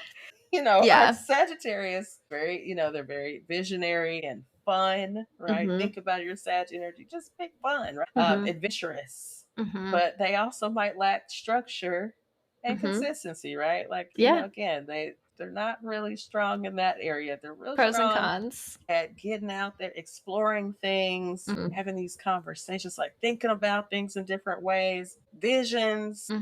Great at that, right? Big picture. Yes. Jupiter, right? Big, expansive, right? Big, yes. Big, okay? But, when it comes to little details. Sometimes you actually do have to pay attention to the details. You need like a Virgo assistant or something to go with your Sagittarius boss. Now, look, I'm going to say this. So, like, I say this in the most loving way, and I'm saying this. We have one of my teammates, she's a Sag, and like our friend Courtney, that they're good friends. And we joke about Courtney as her personal assistant because she's a Sag. Like she just, she's got all these things going on. And Courtney's like, okay, sis, did you, do this? Yeah. Like, give me the practicality. I'm curious about, I've never for this day. Like, okay, I'm gonna do this. Like, off your plate. That makes me want to look at Courtney's chart because I know she's a Libra, but like, what is the rest of her chart? But look, I know Courtney's listening. Like she told me the other day she's almost caught up. And so, hi Courtney. I miss you, girl. Yes, like I'll have to see if we can get Courtney's chart and see if maybe she'll let us talk about it on the show. Yes, I would love to do that. I've never done a deep dive. I'd like to. Yes, that'll be a person we both know. Yes, that makes sense to me though, because she's out here writing shit down. Okay. Yes, Courtney's got the stuff together. I'm like, yeah, okay. Look, I'm like, I got a question. I know I can ask Courtney because she gonna know. She has the figure answers. It out, find it out. I'm like Courtney, I know Courtney. I think she missed her calling as an investigator. Like she really knows how to dig into some shit. Courtney, you might have some Scorpio placements in there. Ooh, maybe. Maybe we'll see. We'll find out. Hopefully, we'll find out. Yes. But yeah, so Sag as a boss, again, a lot of great energy. Again, probably a great time to be around. But yeah, they need that structure and like that space to be consistent. So they may have to seek out ways to really find that for themselves or structure themselves, have a great, or have an assistant. If they're a boss, there's someone supervisor. Hopefully they have an assistant or somebody that is helping with the structure parts. Right. That's very necessary. Yes. So that's our fire energies. So who these energies work well with, as in most of our zodiac, synastry, if you will, they're going to work very well with air signs, right? So air signs, have those good ideas. So they're going to exchange a lot of good ideas together because, again, that fire energy can be very visionary. So then air energy is thinking. So they're going to be great with that. They're also going to work again well with other fire signs. So right, match the energy. you Match that. Match my freak at work. Match my freak at work. So that's our fire energy. Now they are going to struggle with earth and water signs. Obviously, earth signs are going to be too structured for fire. They're like, yes, even though they need it. Right.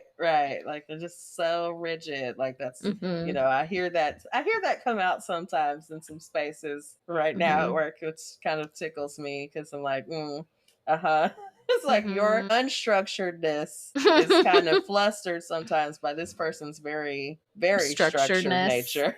Yeah. And then I could see it. So to use that rigid word. Yeah. So I talk about Virgo. So I'm like, my unstructured. Like, they're so rigid.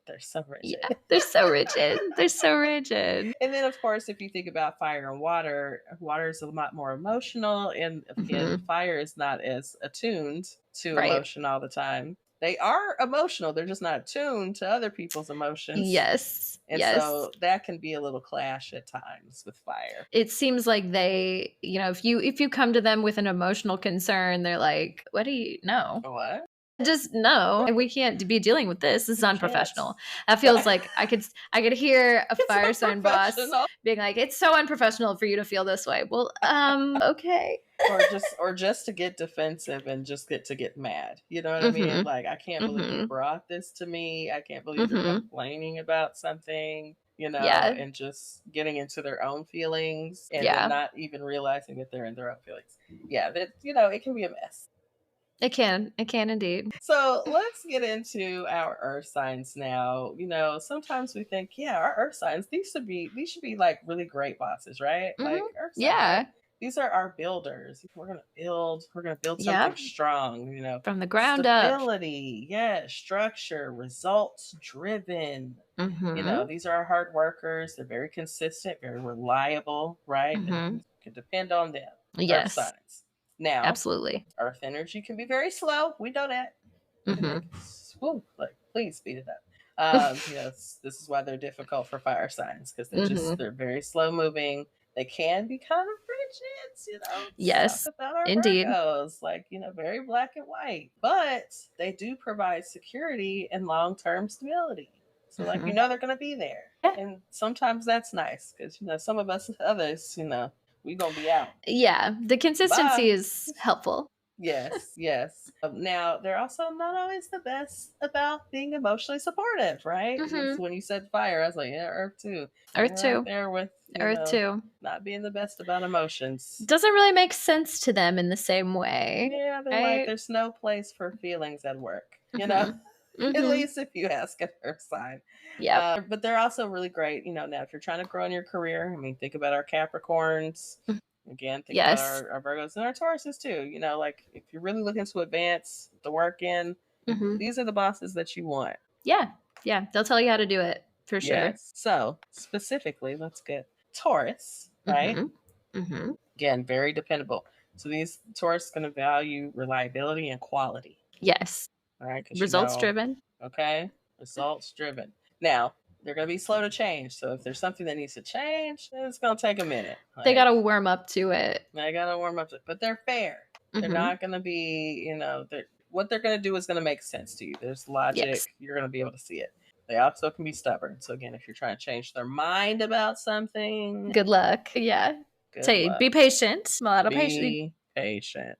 It's funny. Patience is a theme of Taurus, but I often see Tauruses struggle a lot with patience. I'm like, it's interesting the way that that trait has to still grow and be developed, even in a sign that's a theme. So yeah, patience definitely needed. So Virgo bosses. Ooh, I feel like that could be Virgo bosses could be an episode or a movie. We could just do it. Yeah, absolutely. Virgo plenty bosses. To say. Yes. So, of course, Virgo energy can be very perfectionistic. Now, speaking of our, former or mutual boss, she said something the other day that I didn't realize. She said that perfectionism is actually rooted in white supremacy. And I didn't know that. I don't know where that comes from, but she said that some comes from somewhere, but Isn't everything white supremacy? Yeah, right. like everything evil is rooted in white. Look, literally the racism is all around us. Like, right. Literally anything that is bad in our current society, you can trace back to white supremacy. Like, it's white supremacy. Yes. Unsurprising. The education system and all the issues with it, all the, whatever. White supremacy. Yep. Let me not tangent on that. But But yeah, so I thought that was really interesting. But, I wanted to share that with, one of my Virgo friends. Like, should let this go for real because it's not for us. But, yeah. Virgo, just, they need to, if it's not right, it's wrong. It's very there's black and white. There's no middle ground there. Absolutely. Yes. They're detail oriented to a T. Like I mean, every I, every T is crossed, every I dotted, everything is there. Very hypercritical of themselves and you. Again, we've talked about this in dating. We talked about this in life with Virgos in general. This is just them. But they do want to ensure excellence. And again, with that perfectionism. Pros and cons. We're going to get there. We're going to get excellence, but everyone's going to hurt in the process because no one can make mistakes. Yes. And again, that's not going to provide the healthy environment that we need when we don't have a space where people can make mistakes and make those repairs. Learn things. Yeah. Right. So that's not great. Those aren't great things for growth as a professional. Yes. So Capricorns, now, these are our ultimate CEOs, right? They're born to be the boss, right? Boss bitch. Boss bitch. Okay. They expect people to be disciplined. They expect things, people to have respect, and we expect results. Okay. Yes. We are focused on the goal. So again, these are the people, these are high performers. They're looking for people that work with them that are also going to be high performers. If you're not high performing, you need to get off my team. Okay? Because that's what we're doing over here. I feel like they really need everybody to have very similar goals. Like we're trying to reach this thing. I need everybody else to be on board with this goal. Capricorn is a climber, right? They're climbing. Always. Going up. Always. And so if you're not going up with us, you need to find another place to go. You're getting left behind. Absolutely. We going up. So our earth signs are going to work well, of course, with other earth signs. They're great. Again, it's great energy. We all got the same kind of mindset. Yes. They're also going to work well with water signs. Just generally that synergy goes well together. They can be very emotionally supportive. So if you have an earth sign boss, even though they're not the best about expressing emotion or you're not getting that thing from them, they can still hold it. They can. Yes. They can contain the emotion. Yeah. They might not be able to really give you much more. They can do much more to contain it. Much but they back. Can contain yeah. it They can, yes. And that's better than some can do. We'll take it. Yes. We'll take it. It's not reactive. Just take it in. Just listen. And so that's something that they can do. Now they're going to struggle with fire signs because again, fire signs can be too chaotic for them. Earth signs really like people that are, know the job, they're structured, they come in. We love a self-starter, right? Everybody loves a self-starter. Like I don't even gotta tell you what to do all the time. You just come and do what you need to do. Great. But they're also going to struggle with air signs because air signs can be too scattered. They're in their head. They got a lot going on. They need to kind of focus in. So that's going to be a struggle for them. Yeah. Yeah. So now on to the air signs. Air signs. So this is our Geminis, our Libras, our Aquariuses. These are our thinkers. These people love communication. I'm trying to think of how many air signs I have on my team right now at work. I was thinking about the other day. There's a few. Wait, okay. We have 2 Libras, an Aquarius. That might be it. That's quite a few though. That's at least a fourth. Yeah, out of it. I was gonna say numbers. So let me not start quoting things, but this. I think some of the good conversation I hear between the air signs, and I'm thinking about. I think they keep up a lot, and the water. There's one water, but it's a Scorpio. So anyway, I'm just trying to think about the people who tend to communicate more on the team. It just depends on the topic, really. Yeah. But yeah, I mean, like our air signs definitely are going to communicate. So, they've got a lot of ideas. They love to network, meet new people, right? This is sometimes why the meetings take 3 hours. This is sometimes why the meeting's long, right? Because the thinkers be thinking and they be talking. And then they're talking. We love to eat I say we because I just have so many air placements, but like we love to yap. We love to yap. Love that yapping. I'd be like, all right now. So okay, let's wrap it up. Let's wrap it up. Go. Start zoning out. Yep. See, I'm the good person. I like to watch people's faces around the room. I'm taking in different information. Mhm. I'm like, the words you're saying are not necessarily matching up with the other cues that you're getting. Yes. So, these people, you can expect them to be very adaptable, right? Like they can adapt, they can think about, they can do things different ways. They're great in those ways. They also may be inconsistent, right? Maybe a little bit indecisive because there's a lot of things, right? There's a lot of options. So they might not know which way they want to go. And they might lack follow through because, again, not real decisive. Yeah. Yeah. But you may get the boss in here that values innovation and collaboration over having rigid rules. This is very much my current boss. Yes. Yep. I can respect that. Very Aquarian, likes big ideas. She often she's like, well, I don't, I'm not that big, that, or like, I'm not, she's very big on like not being a micromanager, not doing too much, making things too restrictive. Like she's, yes. Like, I'm always going to give me an out. Like, okay. All right. This is really funny because I'm realizing that like, I've had so many bosses who are Aquarians, and I am like, I realize now as an adult, like I actually need a little more structure. Like I need you to contain me and all of my feelings, because otherwise I'm like, if I don't have the structure, then I'm just gonna kind of do whatever, and I don't know that it's right. Like I actually do really not. I don't. Of course, nobody wants to be micromanaged, right? But like I do need management, and I think sometimes those two things they're like, I don't want to micromanage, but then they end up not managing at all. Yeah. Yes. And it's a tough place to balance, because I think when you, especially for someone like this, and we'll talk about Aquarius in a minute, but like when you have an energy that's very independent and you feel strongly, like your own energy feels strongly about not being overbearing to other people, I think you tend to kind of veer towards the other end of that extreme, right? So you're like, I don't want to do too much. So then you might do too little. Yes. You might veer towards that. I'm not saying it's a hard thing to balance. It is. It's a hard space to balance. Like, how much structure do you give? How much oversight do you give? And even like, I think about even in my position with, the people that I work with, I'm like, again, how much, oversight, how much communication do you give about certain things? Like, you don't want to be like, damn, like she's always saying something.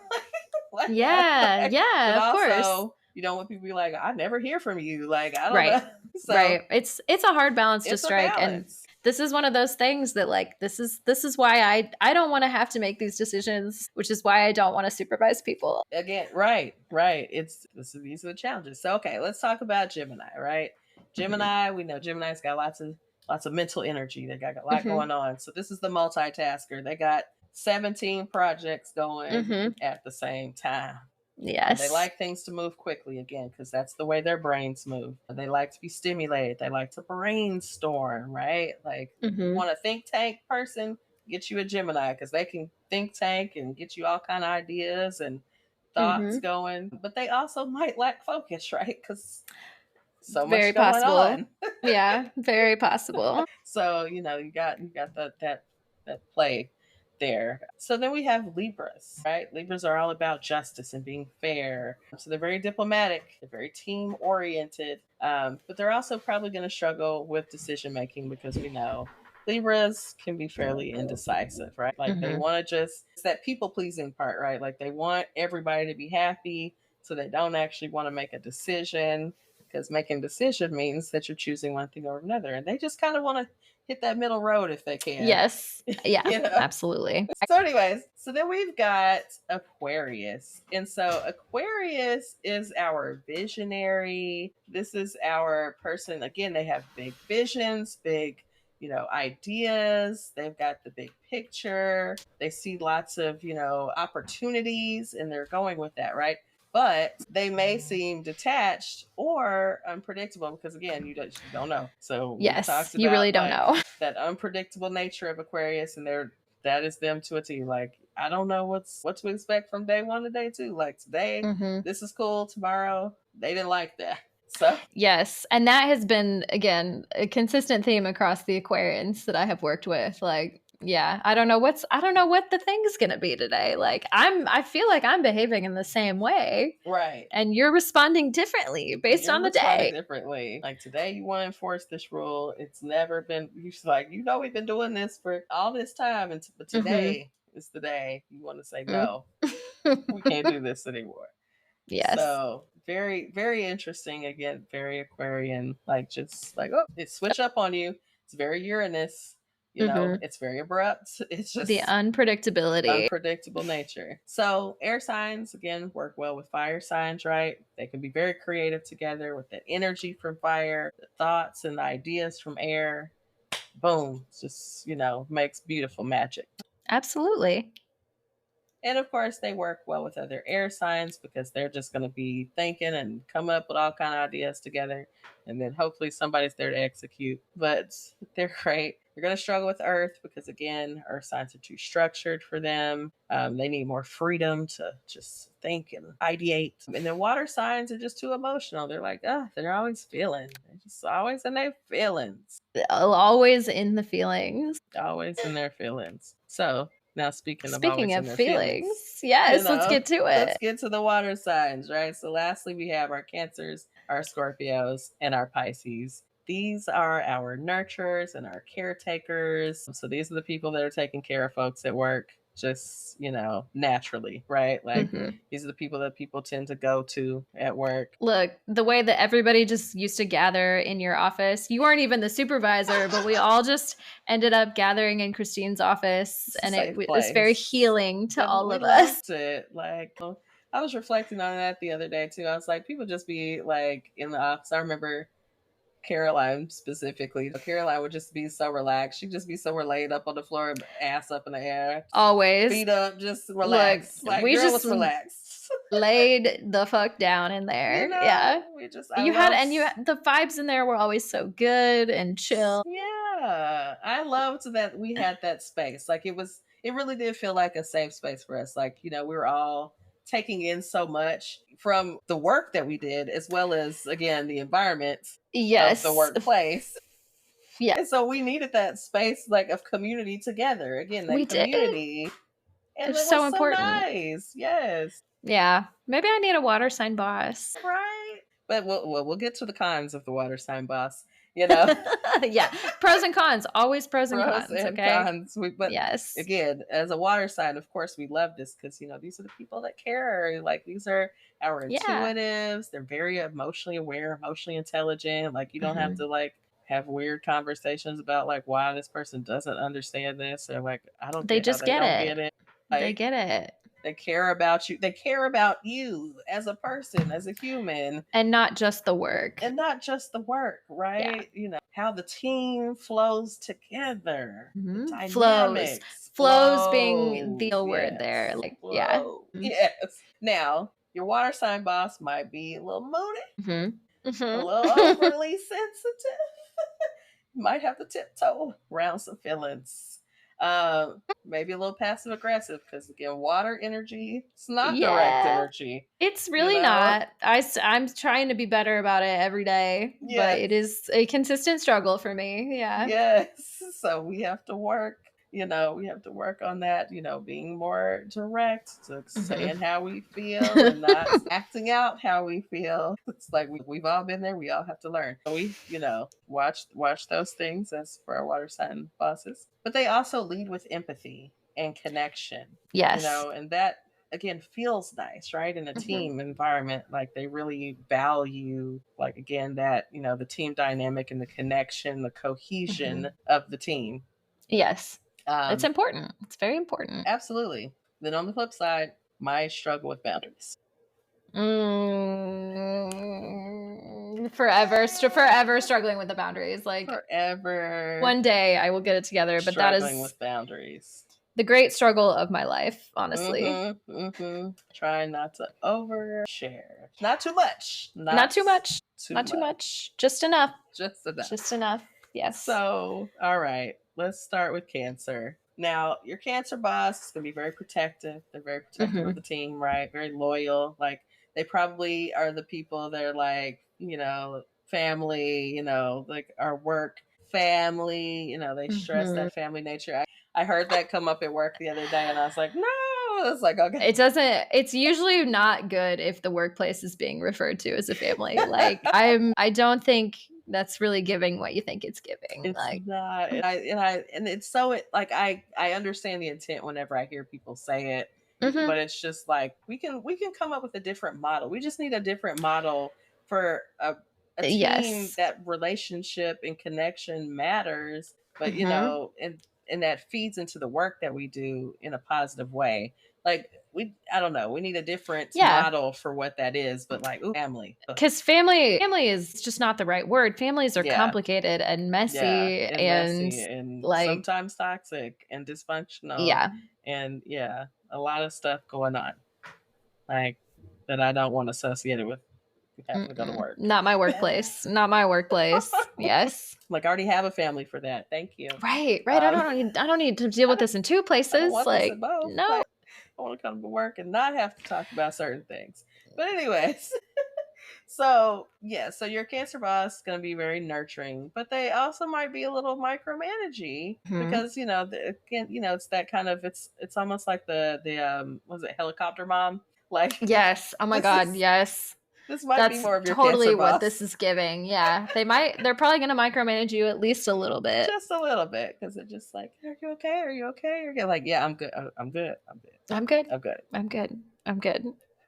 Now, if you have a Scorpio as a boss, this person's probably very intense. We know our Scorpios. They are strong energies in whatever capacity they come in. Strong. But also strategic, again, because the mental is working up there. They're always thinking about things and, you know, in a very strategic way, but you don't always know what they're thinking, but they're thinking about it. Now, this boss, they may demand loyalty. Right. The key word here to me is demand. Yeah, I totally could see this with the Scorpios that I know. You better be right there with it. Like, Well, and I have a Scorpio on my team, and he said something one day that very much hit this like demanding loyalty, just like about, you know, new people coming on the team and just like, you know, basically, I think the gist of it is like, are you here for us? Right? Yeah. Are you loyal to us and what we're doing here? And that was very interesting to see that kind of come out. You clocked that immediately. It was like, oh, this is the Scorpio for sure. I was like, man, if you only understood astrology and how much you are a Scorpio, it's like, you're really doing it right now. You're really doing it. Your big one, your Scorpio big one over there. You know, also trust. Like they, you know, they want the trust. They demand, again, loyalty and trust, demanding of it.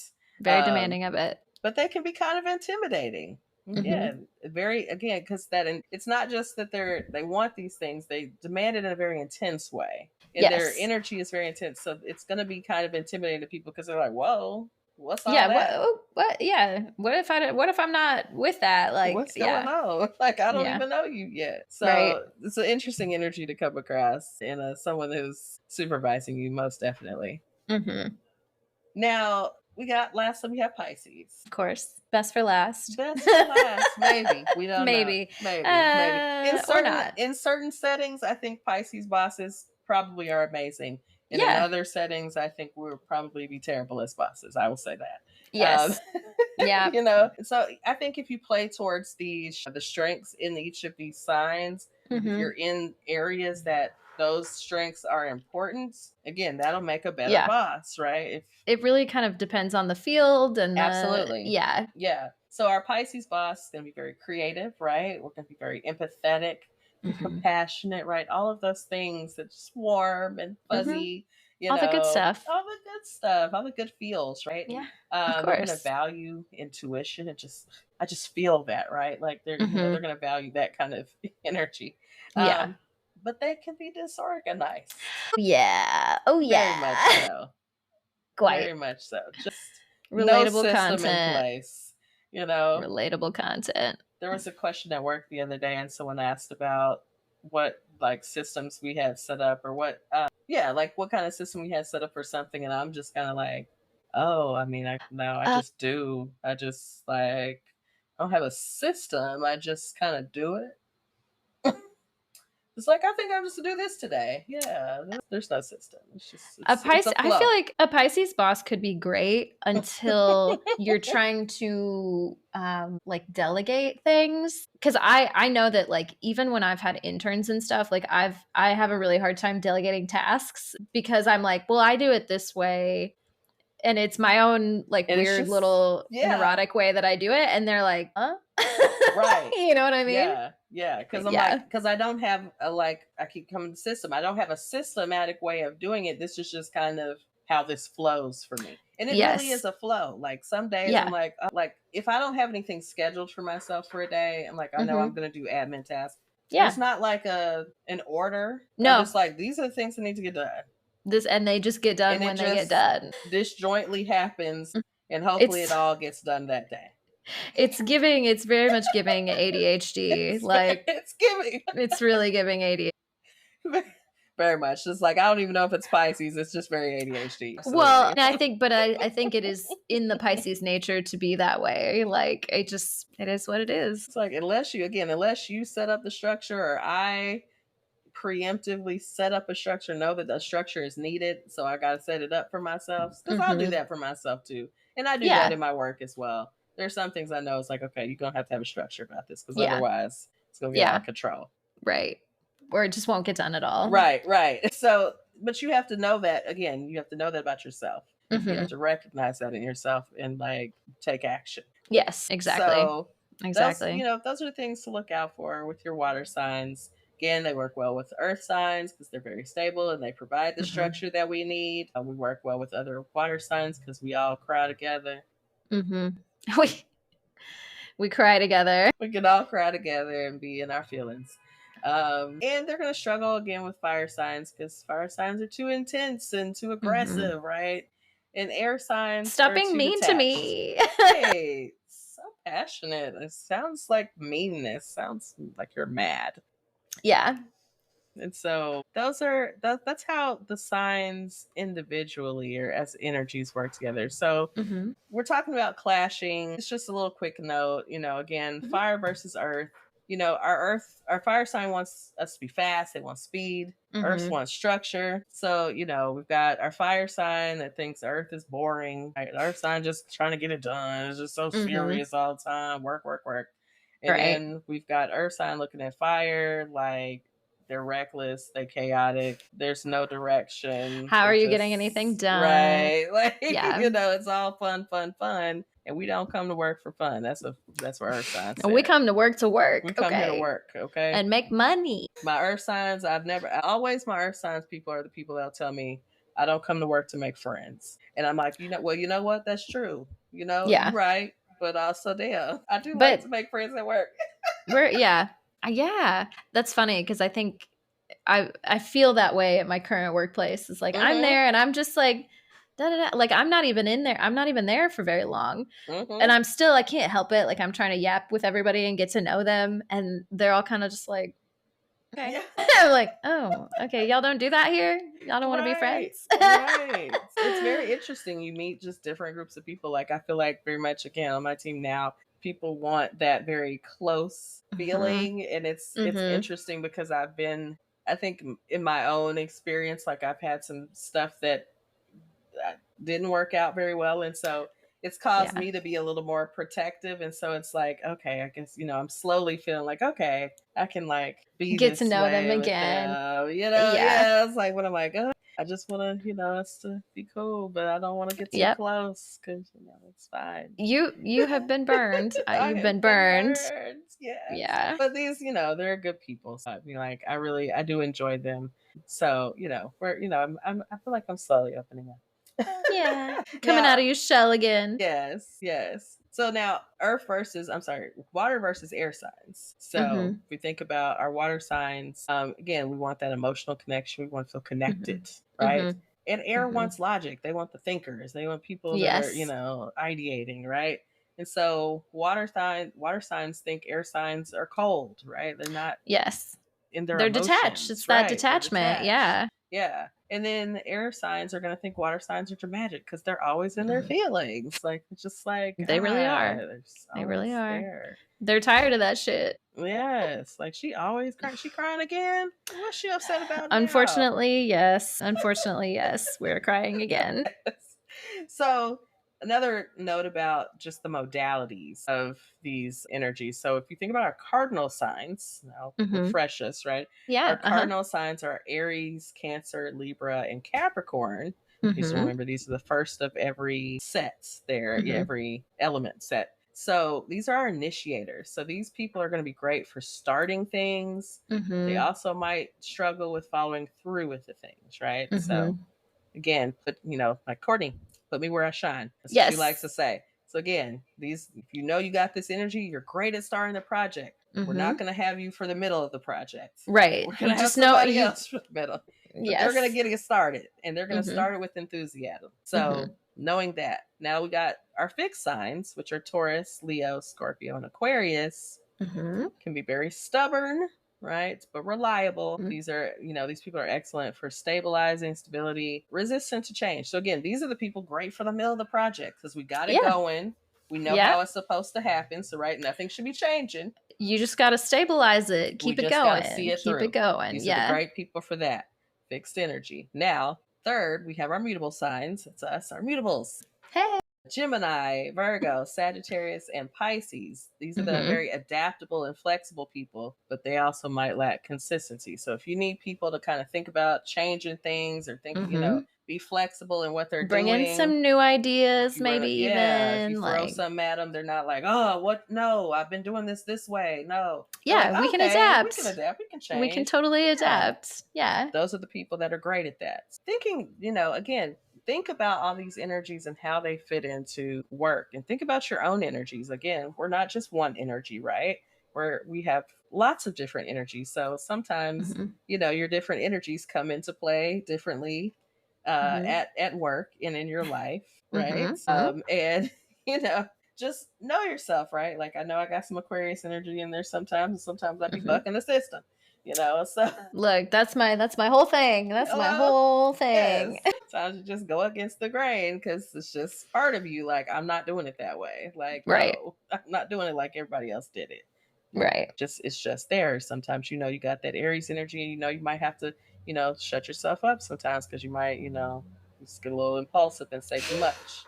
You just gotta the Aries Mercury in me hold it needs back. to hear that sometimes. Okay, keep it in. So anyway, all right.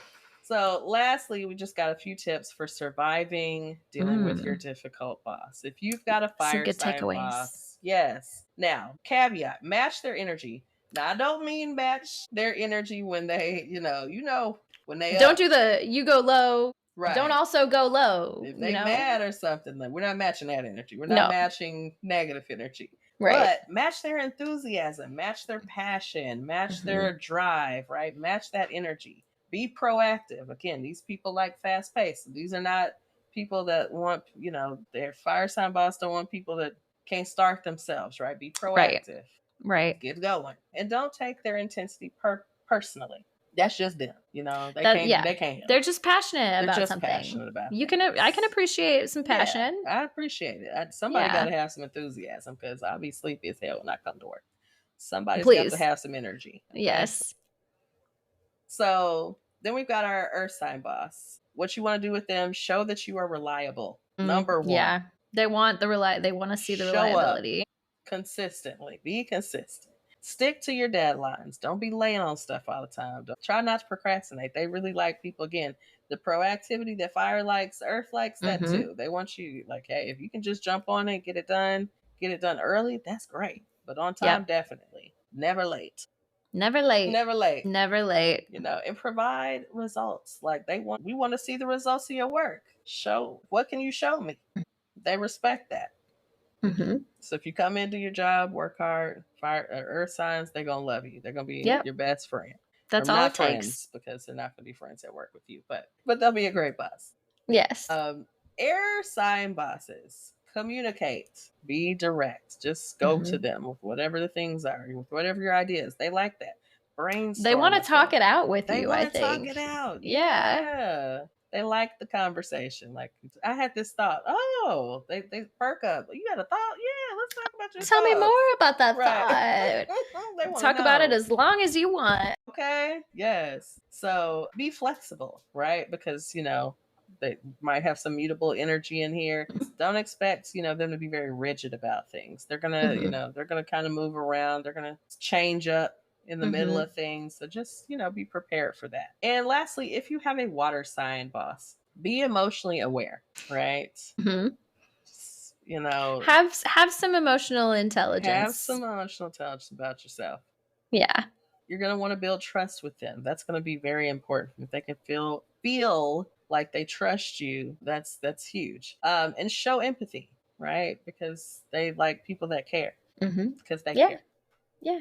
I want you to care just as much as I care. Yeah. They value that connection. So they really like people that do those similar things. And so if you can do those with these people, like you're going to ease your relationship with your boss. So, let us know like what y'all think. Let us know, if y'all, have any stories about your bosses, good or bad, good, bad, or indifferent. And if you know their sign, even better. Yes, share if it. You know their sign, even better. Like let's put that information into context of what we learned today. Yeah. See what those traits are. Like, I bet my boss is this because this is what this is what they got going on. And on that same note, like I want to hear about the people who have had great bosses and mentors and that sort of thing. And tell me if you know anything about their chart. Like I want to hear what the positives too, because I feel like we did. This is like, okay, what's going wrong? We're thinking about a lot of that, and mostly because I have not had a lot of positive experiences. I've had more negative than positive, but I think it's rare. I think people have more negative than positive. But I know that there are some good bosses out there. So tell us about them. Let us live in the delusion that we might have some good ones here and there. And again, it's all about energy, right? And so like when you get the right combination of energy, like somebody, so one person may experience a person as their boss, and for them that experience wasn't good because that energy was off. But then another person may think, oh, this person is great. They give me everything I need. Because they have a different energy and they have different needs. And so it's like, again, put me where I shine. Put me in the right position with the right combination of people. And we can really make some things happen. Match my freak at work. Yes. Match my freak at work. Is that what the episode's going to be called? Match my freak at work. I mean, like, come on. We need it. Yes. So that's our our meats for today. That's our protein. Chew on it, think on it. We've given you a lot to think about. I think, a lot to think about. This too. If you are a person who is in a leadership position of any kind, if you're supervising people, reflect on some of this stuff. Like I think this is going to be helpful for me. I'm not going to be supervising people in my next role, but like at some point there may come a time in my career where that is a thing for me, and I want to be able to do it well. Like I know what my strengths are, but I think I need to kind of work on some of these other things. Like I think I lack consistency sometimes. Like I totally get that. Like let me take this, let me sit with it, let me reflect on it so that when I am in this position, I'm not just like, okay, I'll figure it out. Like Yeah. I mean, I think about this as well, like in my, what I would call pseudo supervisory kind of role. Pseudo supervisory.